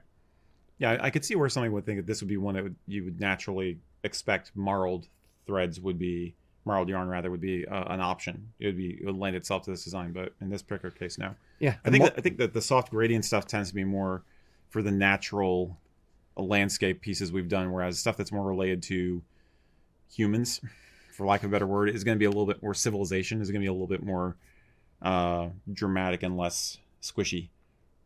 Yeah. You know what I mean? Yes. Like American Worker, I'm not expecting to have a lot of gradients in it necessarily. Maybe I'll be wrong. That's still 2 away yet. Yes. I have a couple drafts to that one. We have County Fair is in the bag. We're waiting on that one. Hope it arrives in time, House of Edgar. If you're watching, House of Edgar. Get it on the schedule. So County Fair is in the bag. We have American Worker half in the bag. Not in the bag, but finished. And we have Amber Waves. We may revisit that one slightly. I have to talk to you and Jillian and Ian about it. So we'll see if we're finalized on the design or not. We revisited it. We've given a couple. Amended? We've given it an alternate view Okay. in hopes that it'll sway you for the next one. I'm being manipulated by my employees, everyone. just want to put it out there. That is now on record. I have nothing to do with this. So, yes. But yeah, generally speaking, we're trying to do a lot of fun, different things so it doesn't all feel samey. Because that's America. Indeed. Mac, It's a complicated place. other thoughts? We've got bee's knees. We've got what was Bee's knees. He said it was the bee's knees. Grand slam, top with a hat trick. Okay. Top shelf, bee's knees. He's like, Any what else negatives? can I say? A real humdinger. Any critiques? I have not seen any negatives come through, but as always, you do say you want the good. You want both sides of the coin here. Yeah. I don't just want yes men. I want honest feedback on stuff. Yeah. Yeah, there's a lot of them that have said, you hit the color palette, you hit, the colors that you're looking for. Cool. Gosh. In this, Excellent. Yeah. Thank you, boys and girls. Yeah. Cool. Good on you, Rock. Proud of you, son. Do my best. Thanks, Paul. Proud of you, son. Ron Ambrose said, "Hey, I'm confused about box-pleat kilts. I can talk. I'm confused about box-pleat kilts. Are they actually traditional? I heard they were military, but I don't know if that's really true. Does anyone wear them? And if so, who and where?" Okay. So what's the deal with box-pleat kilts? Box-pleat kilts. What is a box-pleat kilt? I'm so glad you asked. Why don't we bring in the photo of a box-pleat kilt? There we go. Look at that right there. I got this question yesterday, so this is one of the instances where I wanted to have a visual aid. So here you go. So box pleat kilt is what's on screen here. If you'll notice, it's a box pleat. It's essentially the type of pleat that's used a lot on like cheerleader skirts and stuff like that, where it is knife pleated on both sides. So it goes both directions back and forth. Generally speaking, when you have a box pleated kilt, you're only using about 4 yards of cloth. You're not using 5, 6, 7, 8 yards of cloth because it's too much. If you could, Jordan, bring up the white photo with the sideways look at it. There you go. So this is the difference between a knife pleat and a box pleat.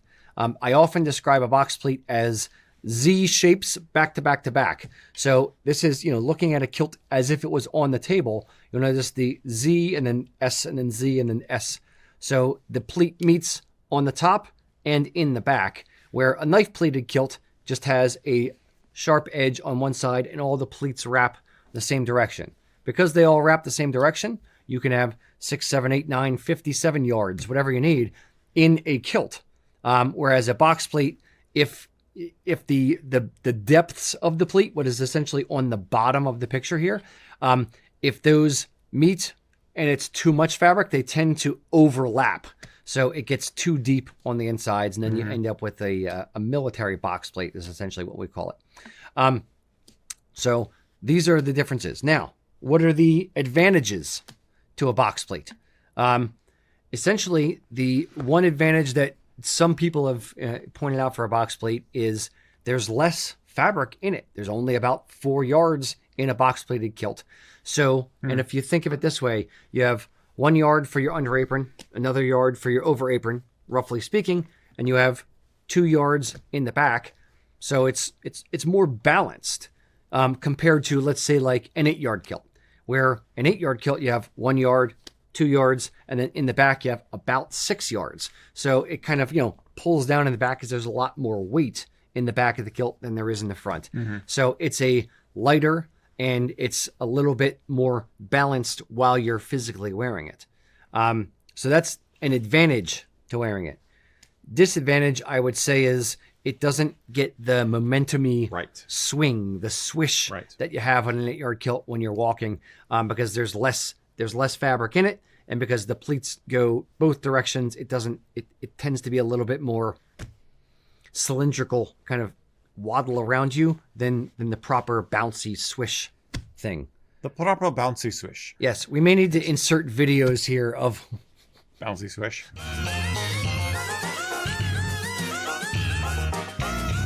Lord Bouncy Swish. Yes, at indeed. your service. Lord Bouncy Swish'em the Third. Just broke. Yeah. I got a great image in my head now of like a cartoon character for that. A monocle. Lord Bouncy Swish. I love cartoons. I say. You know. It's the Monopoly guy, but with a kilt on. Done. Consider it done. You know I love playing with retro cartoons. If you look at any of the memes I make using Fallout art, you know this. Yeah, I get the impression that that's basically who wears them. I think people who want to look a little bit different, or who want a kilt that is lighter for summer, that has definitely been made known to me. And it was more common, it seems, back in the 19th century when they were experimenting with how to make kilts and make them look good, as the revival suits started to develop and people were tinkering and stuff through the first half of the 19th century. And I think that as we've mentioned before, the Victorians basically invented the 8-yard kilt. And knife pleating was also popular because as you're starting to have regiments wearing tailored kilts, you need it to be easier to mass produce them and easier to fit, especially if you had hand-me-down kilts, which is a topic we've talked about, especially concerning World War I. Look for the video. So basically, knife pleats were more efficient from that standpoint for making uniformity and ease of mass production for the military. And more pleats, more fabric meant more of a swish. So your bagpipers look more impressive. Or if you're in any kind of a capacity where you're trying to show off, you look more impressive. When you walk, you look more impressive. So for those reasons, knife pleats became much more standard. Box pleats are kind of cool. I'm not sure how much I'm personally into it, but I know that they have, like you said, they have some advantages. Now, here's a question for you. I'm challenging and I'm adding an asterisk because I am curious and I don't know the exact date off the top of my head. I may not either. But... when did kilts go from 4 or 5 yards to closer to 8 yards? Was it Victorian times, or did it just the yardage increased and that's kind of more standard now? I get the impression that the 8 yards really started to come into their own in like the 1850s, 1860s, or later. I was going to say later. Yeah. It could be even, I want to say like 1880s for sure. Yeah. But okay, probably 1860s would be okay a reasonable guess. I am sometimes flabbergasted by how early things are compared to how early I think they are. But in this case, I think that's the case. I'm looking at Mac because I'm hoping he's going to be like, yeah, that's what I heard. I'm sorry. Yeah. I'm actually in between a few things. My apologies. I know you have other I only work caught to the do. end of that. Earlier military kilts, early kilts, period, were lower yardage. They started off as 4 yards, ish, 5 yards maybe, and over time the amount of fabric has grown. I know when, like the Black Watch wanted to pleat it to the stripe, they had to pleat. They needed a little bit more cloth to be able to do that. And that's when it started increasing the amount of cloth. So the question becomes, when did it standardize, so to speak, on 8 yards versus like 6 or 7 yards? When was this Black Watch pleat to the stripe thing that you were talking about? Yes. Okay. I don't want to speak incorrectly, so I'm not going to say here because we're live. We can look up some notes and put them here.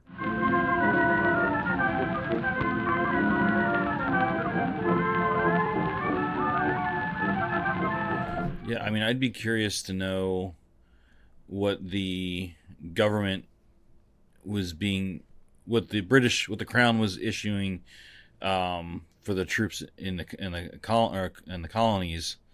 Okay. So like if that's 1700s. Yeah, if that's when some of the changes started. Yeah. There, because I know there were some changes. I'm trying to remember what. Well, when did tailored kilts start?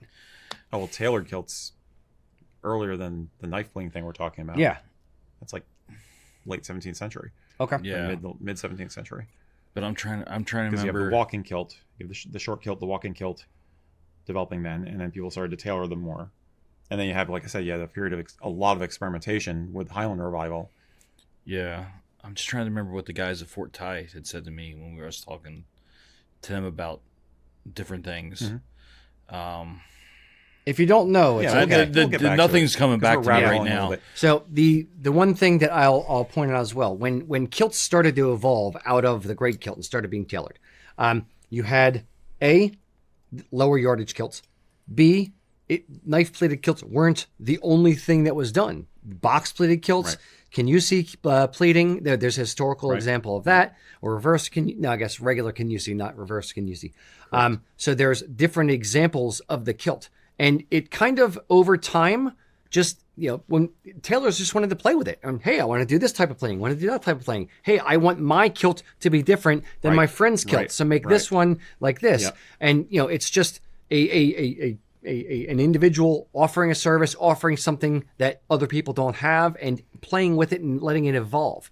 Now, at some point, it was kind of standardized on regular knife pleating. And, and in the 1920s, by that point, I would say for the most part, it was, knife pleating. Absolutely. Period. It's a lot easier to do. And for the most part, box pleated kilts weren't really a thing. They kind of fell out of fashion and out of usage. It wasn't until the, I believe, 1980s with a gent named Bob Martin, where he started saying like, no, I want to do something different with the kilts that I am making. And he started making box pleated kilts again. And then Matt Newsom kind of picked up the mantle from Bob Martin and, wrote an addendum to Barb Tewksbury's book about, making box pleated kilts. So it's kind of been a little bit of a revival for more historical styles. And I know there's some people now who still, kind of do the ties on the kilt, or are doing specifically historical styles as individual kilt makers, as throwbacks to, I want these historical styles to live again. And that's been cool to see.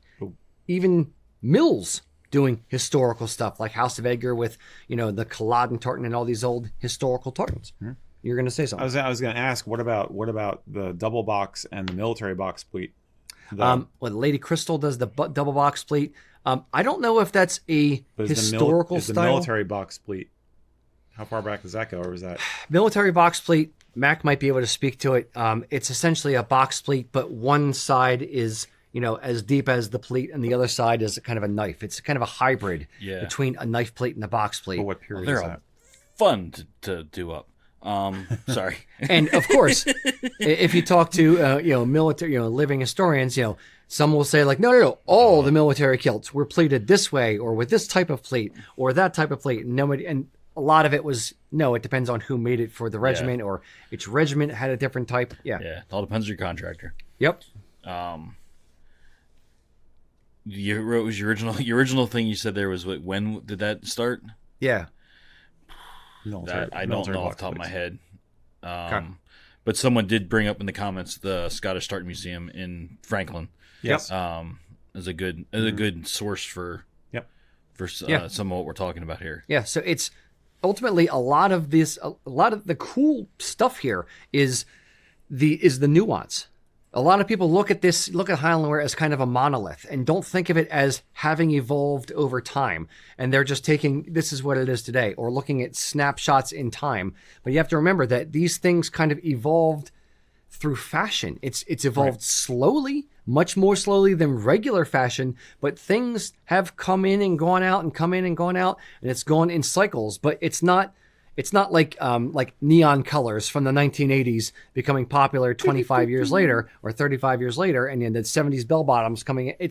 It's not, shorter circles of fashion. It's much bigger loops of fashion, but it's all comes back around. And I love when people want to make sure that they're still doing this particular thing from 150 years ago so that it still lives and that people remember it's not just an artifact, shoved in the back closet of a museum somewhere. Here's some actual physical examples of recreations of that thing to make sure that it still lives on.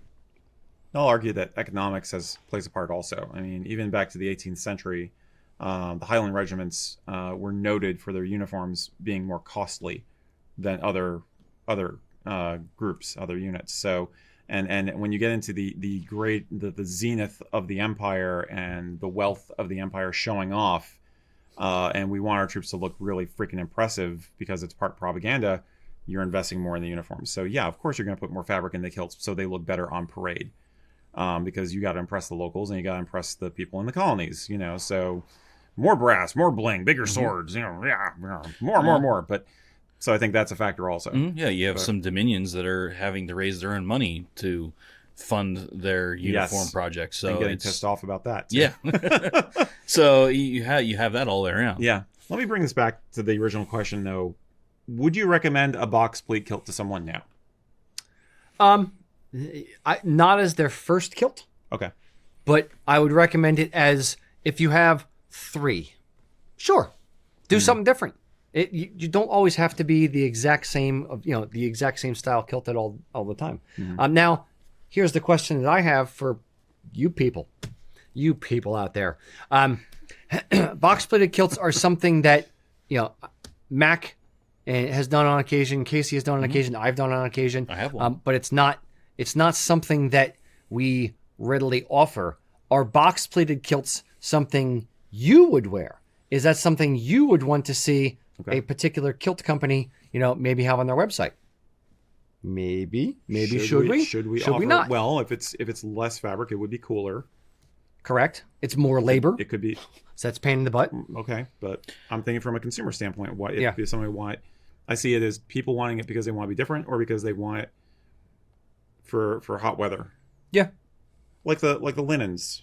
Because we just launched the linen jacket and vest set, so I could see maybe appealing to people like that. I know we've got a few kilt makers over there that love making them. So, okay. Are you being sarcastic? No, I'm actually being. Oh, they actually like. They've been bugging me like we want. They're like, we want more box pleats, and I'm like, okay, okay, yeah, okay. So tell us if it's something we should offer. I guess. Yeah, tell us in the comments. Cool. Okay. All right, Mr. Mac. Boy, did we rabbit hole on that one. Yep, just a bit. We never do such a thing. No, especially not about military history. No, not us. Never. All right, so we have Eddie. That's how it comes up on the screen. So it's Eddie. Eddie wants to know, can you wear a kilt pin as a lapel pin for a sport coat or something similar, looking to add a little element into Saxon wear? A little something. A little something. Okay. Can you wear a kilt pin as a lapel badge on a Saxon wear jacket, a regular suit jacket? Can you? Sure. No one's going to stop you. Should they? Yes. I don't have an opinion here. There was, I forget, we did some photo shoot and you guys had a kilt pin. I think it was on a women's jacket or something. And I hated it. I was like, oh, I don't want this photo to be out in the world. I don't want to have created this thing. I do not like a big honking, 3.5, 4 inch sword kilt pin on a jacket. No, hard stop. In my eyes, they're a lapel badge, is about this big. Zoom back in. Get my head there. So doink. That's the size of a lapel badge or a hat badge. Not a clan crest cap badge, but a hat badge. That is the appropriate size. Think of the little flag pins that politicians wear or things like that. Or if you've been to Inverness, I have an Inverness pin or a Scotland pin or whatever. Those are the sizes. It's essentially maybe an inch wide by an inch tall-ish. That's the right size. Too much bigger than that, and it's kind of a, look at me, I'm the pin. I don't know why it talks like Dracula. It does, apparently. The number of the day is 4. So I would not wear a badge that big on a jacket. It's too much. It's oversized. It's too big. Maybe I could see wearing a cap badge, but even that is still too big. No, I'd go with a kilt pin over the cap badge, because cap badge is like... Yeah, I wouldn't do either. No, Yeah. No, this is not meant to be product heavy, but we sell, clan crest lapel badges. So they're about, an inch big. If you took a kilt pin and the size of the clan crest that's on the kilt pin, that is the size, not the sword, but just the badge itself. That's the size of the, put your hand down. I'm not done talking yet. Sorry. It's distracting. Sorry. Go ahead. Love you, Erik. That's the size of the lapel badge. Erik, did you have something to add? I couldn't tell. Please, the floor is yours, my friend. I just wanted to say that you're great, Rocky. You're awesome. I really like you. I think that's the rule. If you're going to break it, I did once early on. I got better. But I do have a cap badge on my biker jacket. So I think big, chunkier jewelry like that in that context, freaking go for it. I mean, it gets back to what we have said in the past, even just today maybe, about knowing the rules and following them so that you're doing it properly and you look elegant and dignified and you're doing it right, versus I know exactly what the rule is and I'm going to freaking go totally off the reservation and break it. And I think like putting a kilt pin on your biker jacket or something like that, or on your pea coat, or maybe not pea coat. You get my point though. If you're doing that rebel thing, then maybe it's okay. But if you want to look nice, I wouldn't recommend it. If you are a woman, you're presenting feminine. Women's brooches tend to be larger than men's lapel pins, so I think the rules are a bit different for them. But then, in that case, I think that's what, if it was Jillian who did it, it was that where the tinkering was coming in, was like, could this work as a woman's brooch kind of a thing? But I would still, it wasn't that great. I would still, even when I'm thinking women, feminine, I'm not thinking sword pins. No. And they tend to be more circular in shape rounded, than tall and skinny in shape. Yes. So we've often suggested for women, if you want to wear a clan crest cap badge, which is essentially a 2.5 inch circle, then sure, wear that as a to hold your sash or to hold your your thing closed, right, or whatever. That, in my mind, looks head and shoulders better than a sword kilt pin. I agree. On a thing. Yeah. Agreed. Yes. So saith one, so saith all. I want a clan crest fondue fork. Okay. Or a kilt pin, sword kilt pin, and you can pull it out and you got a toothpick in there. That'd be classy. It's a dirk. That'd be really classy. Dirk with the little knife and fork on. Oh, don't get me started on Yes. dirks versus Yes. ski and doos. Jeez. You're a Highlander. Which one of these knives do you want to fight with? All right, Mr. Mac, was that you or was that That Erik? was me. That That was you. him. All right, Erik, what do we got? Hey. This is a classic. Vidal Bento Orev said, hello, just a quick question, please. And sorry if you've been asked this already. What kilts can be worn if one does not have, quote, the right, unquote, by family ties or tradition to wear one, i.e. if one isn't Scottish? Are there any generic tartans or tartan-less models of quality? And I love the fact that you include the word quality in here, because I think that is a key factor on this, and a different way to spin this. You true believers out there in kilt land know what our answer is going to be, but there is nuance. So, Of quality, yes. what are you going to do? Quite. What's the deal with not being a clan member? Yeah. There are, if you are not of Scottish heritage, or you're not sure exactly what clan you're a part of and that kind of thing, or even if you have a clan but you just don't like the tartan, there are a ton of options. There's universal tartans that are, the Back to Nature tartan that I'm wearing right now. There are heritage-based tartans. So Scottish National, Irish National, Nordic Heritage, German Heritage. There's tartans like that just to represent a heritage in general. Yep. There are district tartans if you know the area where your family was from, or if you love the city of Edinburgh. We have a group of guys that came into the store the other day who are going to a wedding in Edinburgh, and the one guy went to school there. So I'm like, why don't you get the Edinburgh tartan? And that's what he ended up with. Cool. There are Irish County tartans. There are tartans that are just fashion tartans in general. You can wear a tweed fabric. You don't even have to be tartan. You can wear a tweed cloth. You can actually wear shadow tartans, like black shadow, that are just kind of universals, that are just a cool looking design. So there are historical examples like Culloden, like the Glenafric tartan. You're running out of fingers. I really want to get to more than 10, so you have to take off your shoes. So maybe I'm not quite there. Nobody wants But there are a lot of tartans that you can choose from, or non-tartans that you can get to represent either Scotland in general, or just having fun because you like the kilt as a piece of an article of clothing. Erik, your thoughts? Yeah, I mean, as we often say, and frankly, part of our business is based on this. I mean, look, we're doing this whole America 250 collection. That's not for anybody who's a member of a clown or anything like that, you know.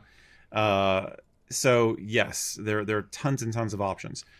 Quality and something you can feel like you're going to look good in, I think, is an important factor, because you will sometimes find cheap kilts, knockoff kilts, imported from certain parts of the world, that it's not a tartan exactly. Maybe it is. It might be McLeod. It might not. And the material is bad. It's acrylic, or it's some kind of cotton flannelly acrylic polyester blend, and it's bleh. Everything that Rocky mentioned is available in wool. So a lot of the time, if you want to make sure you're going to look good, you're going for wool. Like we always say, try and find that option that is available as a wool kilt. And once you're in that and you're looking sharp, a lot of time people aren't going to ask you anyway. They'll want to know what tartan it is. They might want to know what tartan it is. They might ask you what clan you are. You don't have to feel bad about that. They might ask if you're Scottish. You don't have to feel bad about that if the answer is no. If you do want to wear a clan tartan, which you could, our usual mantra is make sure you know something about the clan. You say, I love this tartan. It's beautiful. And I think the McLeods were an amazing group of people, frankly. So I wanted to wear this. Yeah. But a lot of people want a connection to the tartan. A lot of people want a personal connection of some kind, but but as an individual, your connection can be whatever you want it to be. Yep. It is your heritage to express the way you want to express it, or even if it's not your heritage, even if it's just your wardrobe and your personality and you want to express it the way you want to express it. Yeah. How about it? Yeah. I think that's it. Yeah. Enjoy the culture. And again, in terms of quality, make sure the other accessories you're pairing with a kilt are good stuff. Now, because that's how you avoid making sure you don't look like a caricature or like you're using it as a toy. That's the bottom line. That's where the quality really comes in, is that you look like you're taking it seriously. Yep. And that's kind of where I was going to go next. Was one of the things we say on the show often is making sure you are a sincere student of the culture, making sure you are not just using this as a plaything and mocking it and just, hey, look at me and my See Ya Jimmy hat and my, acrylic kilt and my, bright, bold, Royal Stewart, flannel shirt that I'm wearing with this kilt. Like it's not over the top. It's not crazy expressionism. It is, your way to express yourself, but do it in a classy way so that when someone says, are you Scottish? No, I just really love this particular tartan. Or no, this is my heritage tartan. This is Nordic heritage, or this is whatever. And you're not a caricature of a thing, right. That is where people start thinking negatively or saying negative things. Is, oh, you're just playing with it. You're mocking it. And even if you're not trying to, it's just the thing that you can afford. It's when people think that you are mocking the thing, that's when there's a little bit of friction, shall we say. So making sure that you're a sincere student of the culture, you're dressing the best you can, you're learning from others, whether it's Facebook groups, whether it's online videos from specific kilt companies, whatever it is, whether it's looking at tartan historians like Peter McDonald, whether it's books, whether it's, catalog images, whatever it is, you're doing your best to immerse yourself and do it right, and understand the rules, using air quotes for all these things, or the conventions of how it's typically done. And then once you understand the conventions and you are comfortable with yourself and wearing it, and you understand how you should dress and why you should dress and why you pair certain things together, then if you say, you know what, I want to wear something a little bit different, I want to break this rule or this convention and do something a touch different with it because that's my particular style, great. Then you can break the rule knowing the rule. But make sure you know the rule before you break the rule. Yeah. I'll put my final icing on the cake and say, somebody asks you if it's your clan or something like that, no matter how you answer or something, if you're well put together, the next thing that's going to be out of their mouth 9 times out of 10 is, you look great. I really like it. It's gonna be admiring. So yeah. So it's open communication and just be honest about what you're wearing. If it is your clan, great. Yep, this is my clan. If it's a different tartan, just say, nope, this is the Nordic Heritage tartan. I'm wearing this one for my heritage, but I just love wearing kilts, and this was the right tartan for me. Yeah. Literally, that's all you have to give. They're not necessarily looking to hear your entire family history. They're looking to start a discussion, so give them a little bit and have a discussion. And you're not wearing corduroys. Indeed. I don't know why corduroys are that thing. I don't know, but I just made a whole meme that'll be published soon where it was just like, only kilts can prevent fashion crime, and I got this picture of like 1970s pants, you know. I want to know if there's ever been a scenario where corduroys actually, through someone like running a marathon, like caught their legs on fire. There was so much friction back and forth that it actually started a fire. Vuka, vuka, vuka, vuka, vuka. Yeah. Ninja, like, that should be someone's like online name, like the Corduroy Ninja. Corduroy Ninja? Yes, Corduroy Ninja, because you can't sneak up on someone wearing corduroy. Or you're that stealthy, it doesn't even matter if you're wearing corduroy. You can still sneak up on He's somebody. so sneaky. He's like a corduroy ninja. Yes, he's sneakier than a corduroy ninja. Than a corduroy ninja.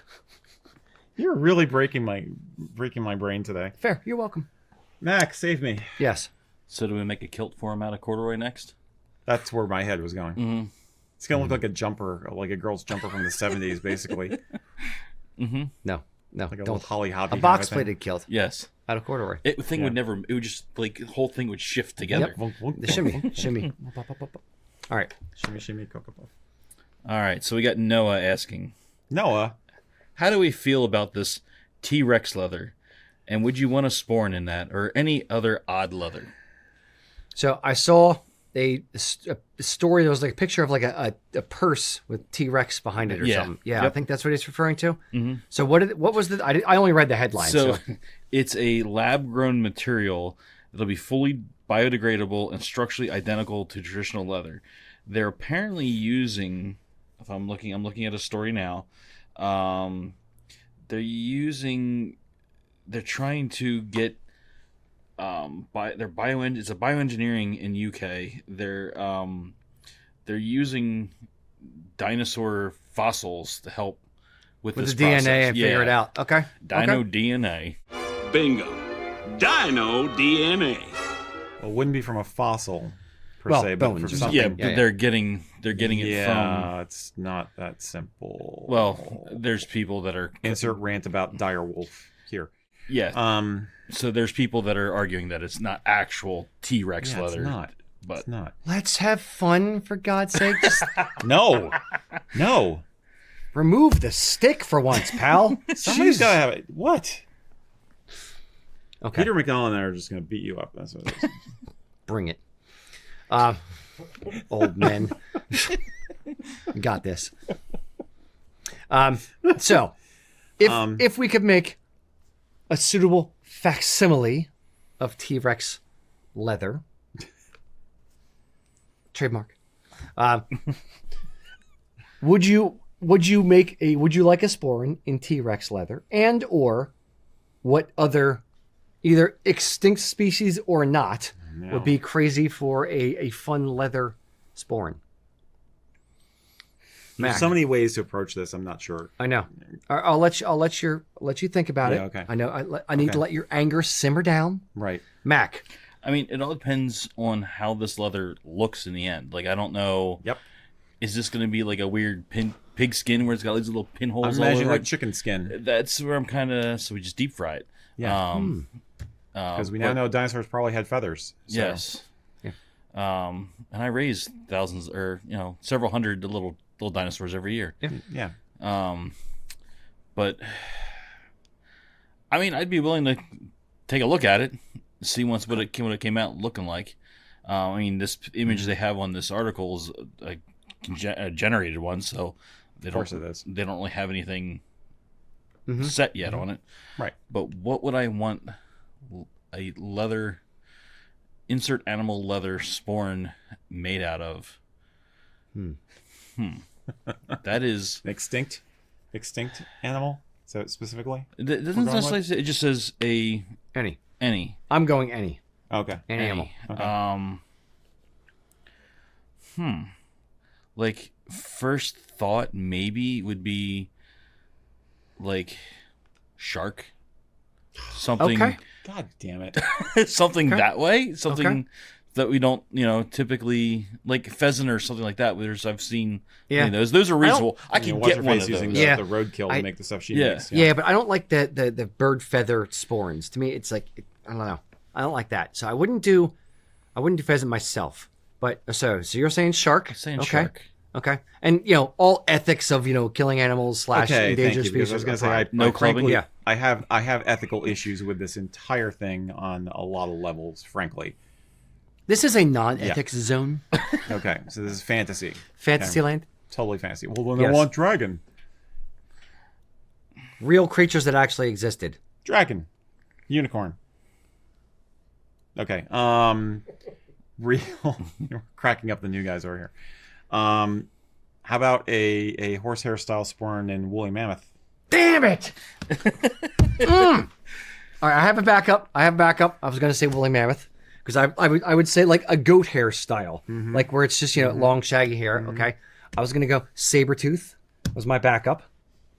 So and maybe like but I don't know how big the things are. Especially I guess saber tooth's kind of big.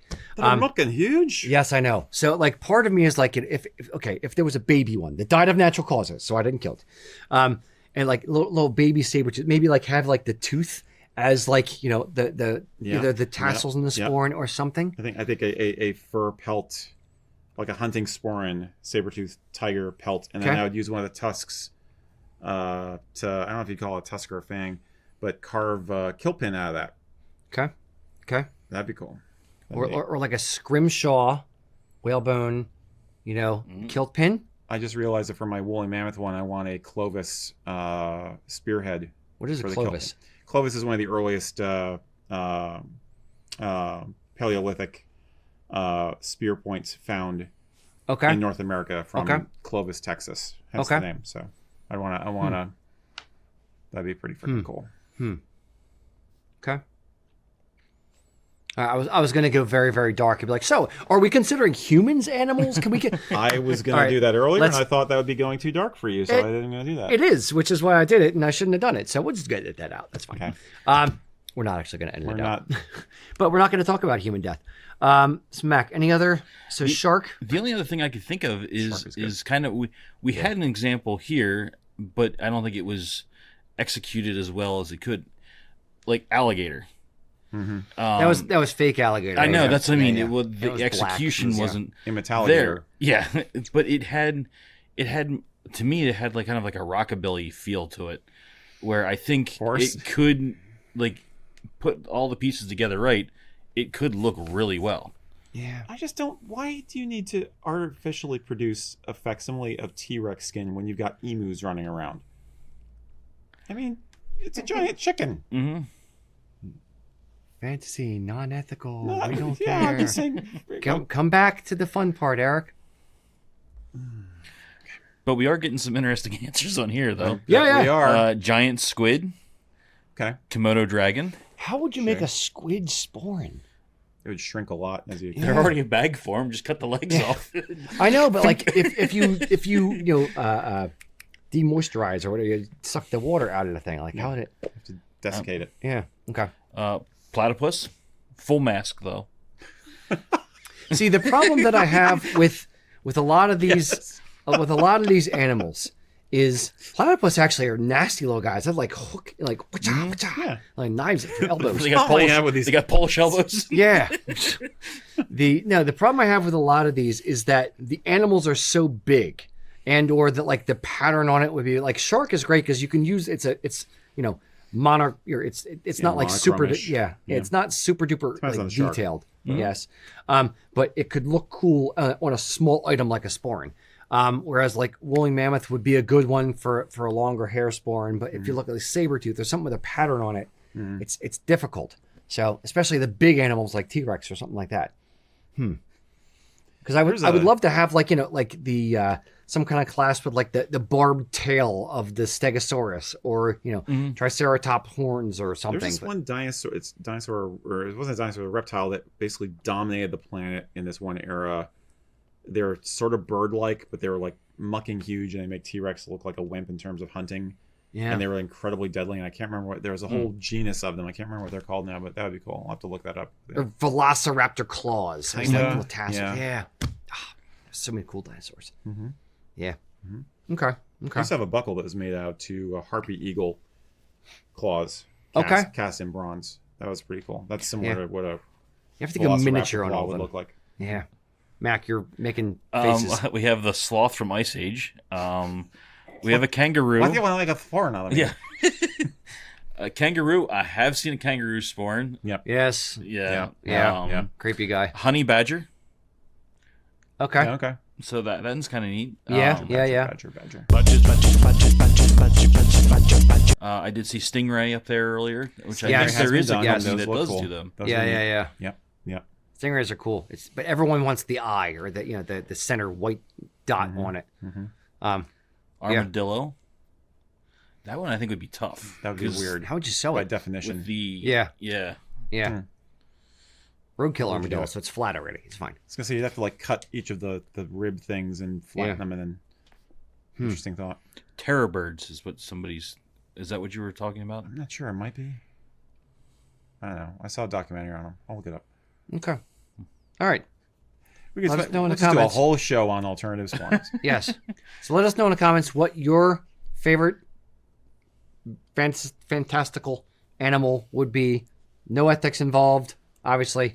Not obviously no ethics involved. It's for this exercise. For this It's exercise, you don't have to worry about the environment or anything indeed. like that. We're not coming after you. All right. Very good.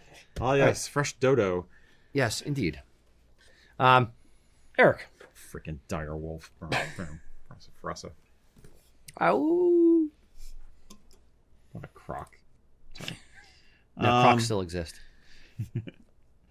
Oh, a croc sporran. Make rubber with the holes in it. And... Okay. Colin McLaughlin said, "Hey, American Dream is next on my list. Would you guys get it this year before the 4th of July by any chance, or wait until next year for the 250th anniversary? If the latter is the case, I'll be getting the Marine Corps tartan kilt later this year." So it's more of a commenty question. And this is product related, but I'm letting it go anyway. The American Dream tartan is going to be where in our roster? It exists. It We're exists. gonna have it. Yeah. Yeah. So we'll make this quick. So what would you get now versus later? Okay. And let's not even make it about us necessarily. Just make it a general thought process. So if there is a tartan that is limited edition and one that is readily available or stock supported, then I would go with the limited edition one just to make sure I get the limited edition thing. Yeah. Exactly. Or if there is a date that you're specifically looking for something for. So he mentioned the Marine Corps tartan. Yeah. The Marine Corps' 250th anniversary is November. Is it November 1st? The beginning of November. Is it the 11th? Is it 10th? November 10th. November Excuse me. I knew November it was 10th. right around. It's the day before They're using the Armistice Day. birthday. Yeah. So the Marine Corps' birthday is November 10th in 1775. So this November 10th is going to be the 250th anniversary of the founding of the Marine Corps. Founded in a bar, which any Marine will tell you they are very, very proud of.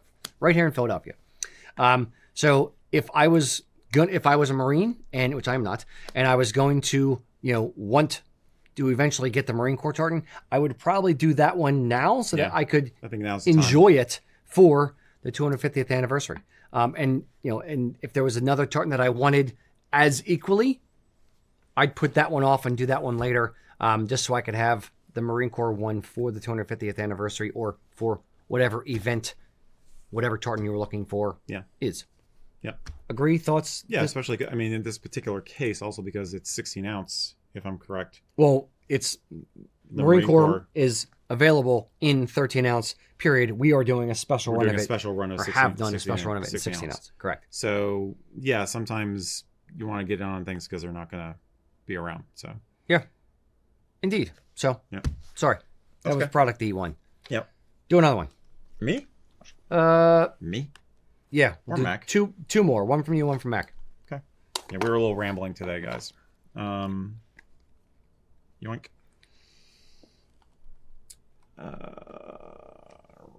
Robert Riggs says, I'm looking to get a great kilt to wear at SCA events. That's the Society for Creative Anachronism, by the way. It's a living history group, sort of. I feel a gray kilt will look the most period appropriate. That's correct. But I'm not sure what tartan to get. I feel something with a lot of bright colors would look too modern and therefore not period accurate. Any advice or suggestions? Also, any suggestions on accessories, please? Okay. So, what tartans are best for trying to do a great kilt? A great kilt. And I will be generous and say the SCA technically stops at 1600 AD. There are people who do English Civil War period, so they extend it to 1650. But he's kind of in the zone for when we know great kilts sort of existed. We're pretty sure. So I would let's start with the fact that having a brighter colored tartan isn't historically inaccurate.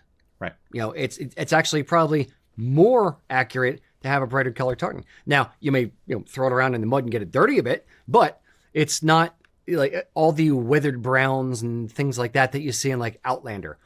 They wouldn't have all been like drab, dreary, tartans. You would have had color.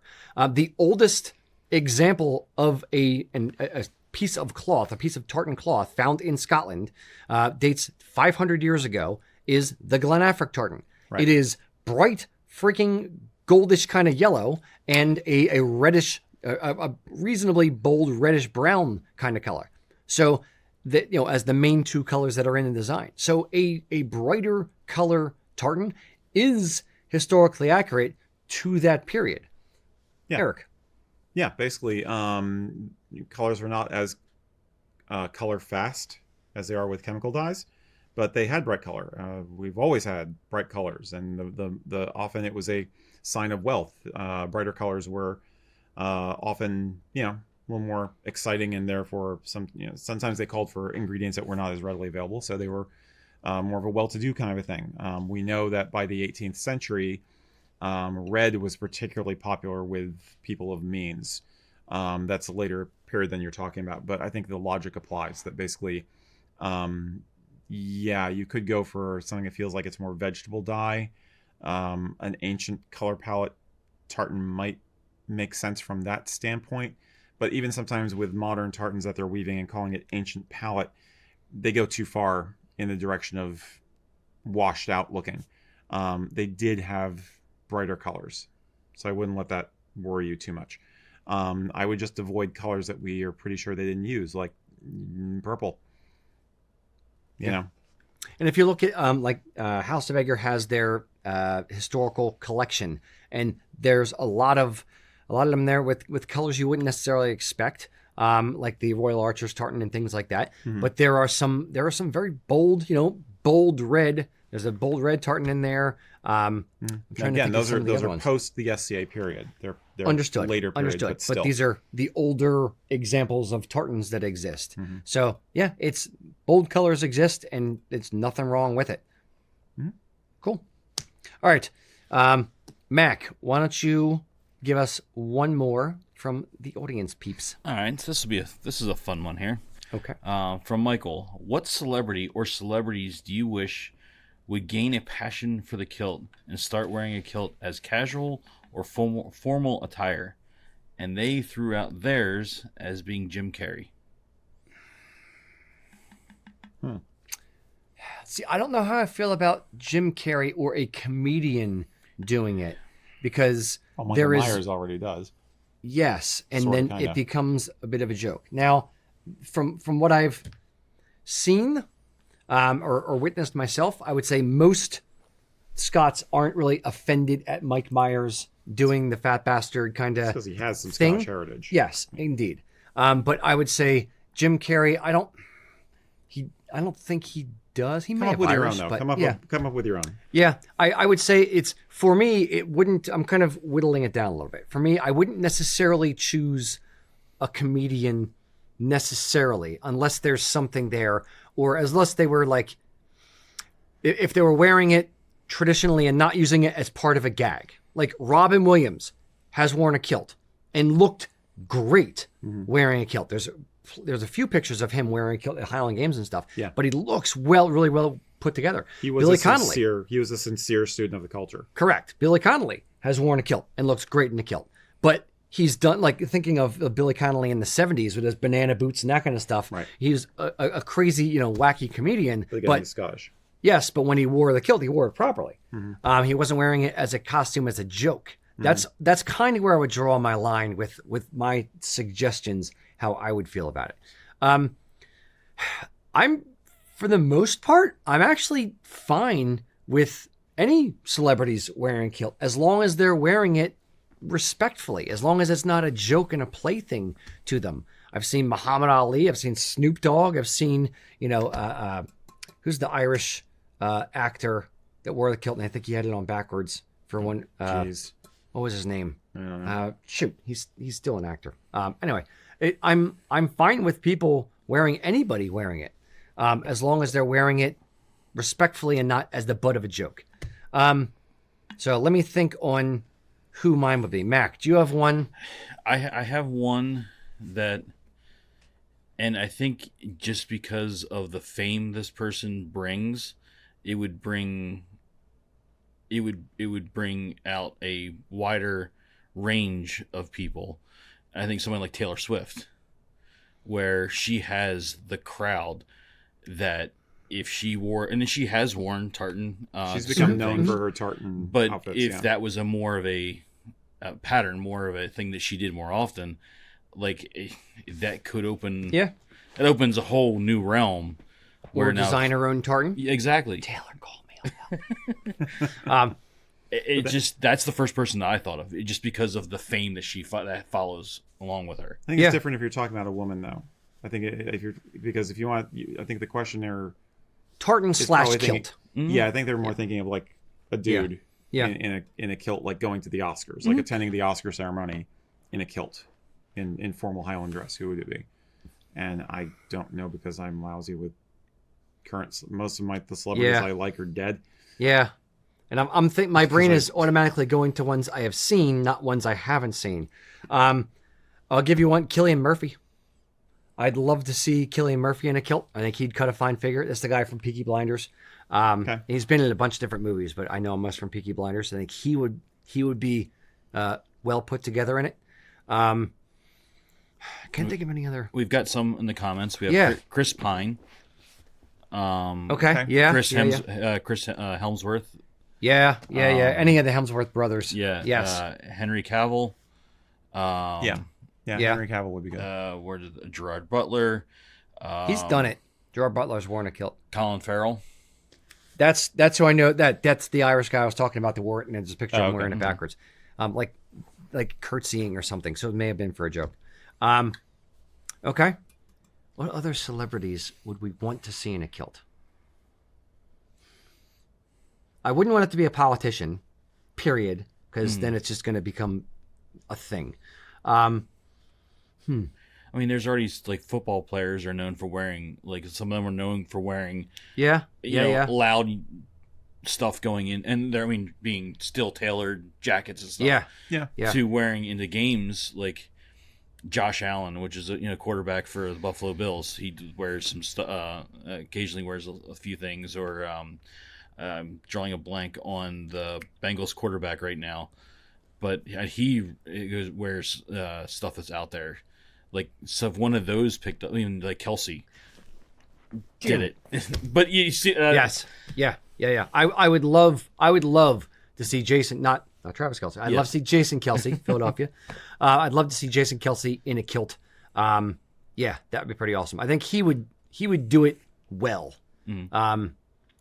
Yeah. I was thinking sports. Joe people, but Burrow. I like that. That's it. Joe Burrow. Joe Burrow. Okay. Yeah. Yeah. It's the Bengals quarterback. Yeah. So sports figures or celebrities, but yeah, it's I don't care, but I don't not care. I would just want it done and want it done well. That would be the bottom line for it. Samuel Jackson. Samuel L. Jackson. He did it for that movie. Formula 51 or whatever. Yeah, ages ago. Okay, let's go alive or dead. Mine would be Lemmy. I would love to see Lemmy. Although he's English, so I don't know if he would like to wear it. Informal Highland? No, but just like rocking a kilt on stage. But the question was fully Lemmy. Doing it seriously, though. No. The question wasn't seriously. It was what celebrity. I'm the one who put in the serious bit. Yeah, it's like casual or formal. Casual or formal. Okay. So I would love to see what Lemmy would do with it. I don't think he would be necessarily disrespectful, but he would do it in his own way. And I would love to see, in the same way like John McPhee from the Doobie Brothers has worn kilts on stage and did it his own way, but it wasn't formal. Okay. But he didn't do it in a disrespectful way. Okay. But, all right. Sorry. Don't feel like I have much to contribute here. Okay. Never mind then. So, or Ultraman. any particular band. Ghost. Okay. So Ghost in kilts. All right. Fair. I would like to see it as, maybe as more as a part of a movie where it's just kind of like it's thrown in. Like if it was in Sinners, like when they're like, or if it was in like a movie that's out, that it's just like somebody's wearing a kilt in the movie as part of a thing, and it's not even really talked about. It's just there. It's just a thing that exists in the movie. I think that would be neat, seeing it more in the background, but normalizing it as like, so if there's a big ball and there's a couple Scottish guys in kilts, I think that would be neat to see more often.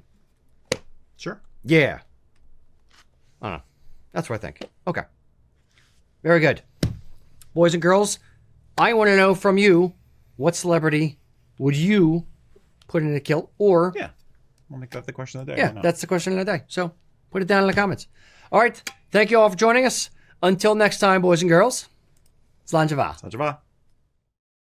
Thanks for spending the last 2 hours with us, guys. Remember, if you like bite-sized Celtic content, we have an entire channel dedicated to clips of these long format shows. Head over to the Kilts and Culture clip channel, which you're going to see right about there.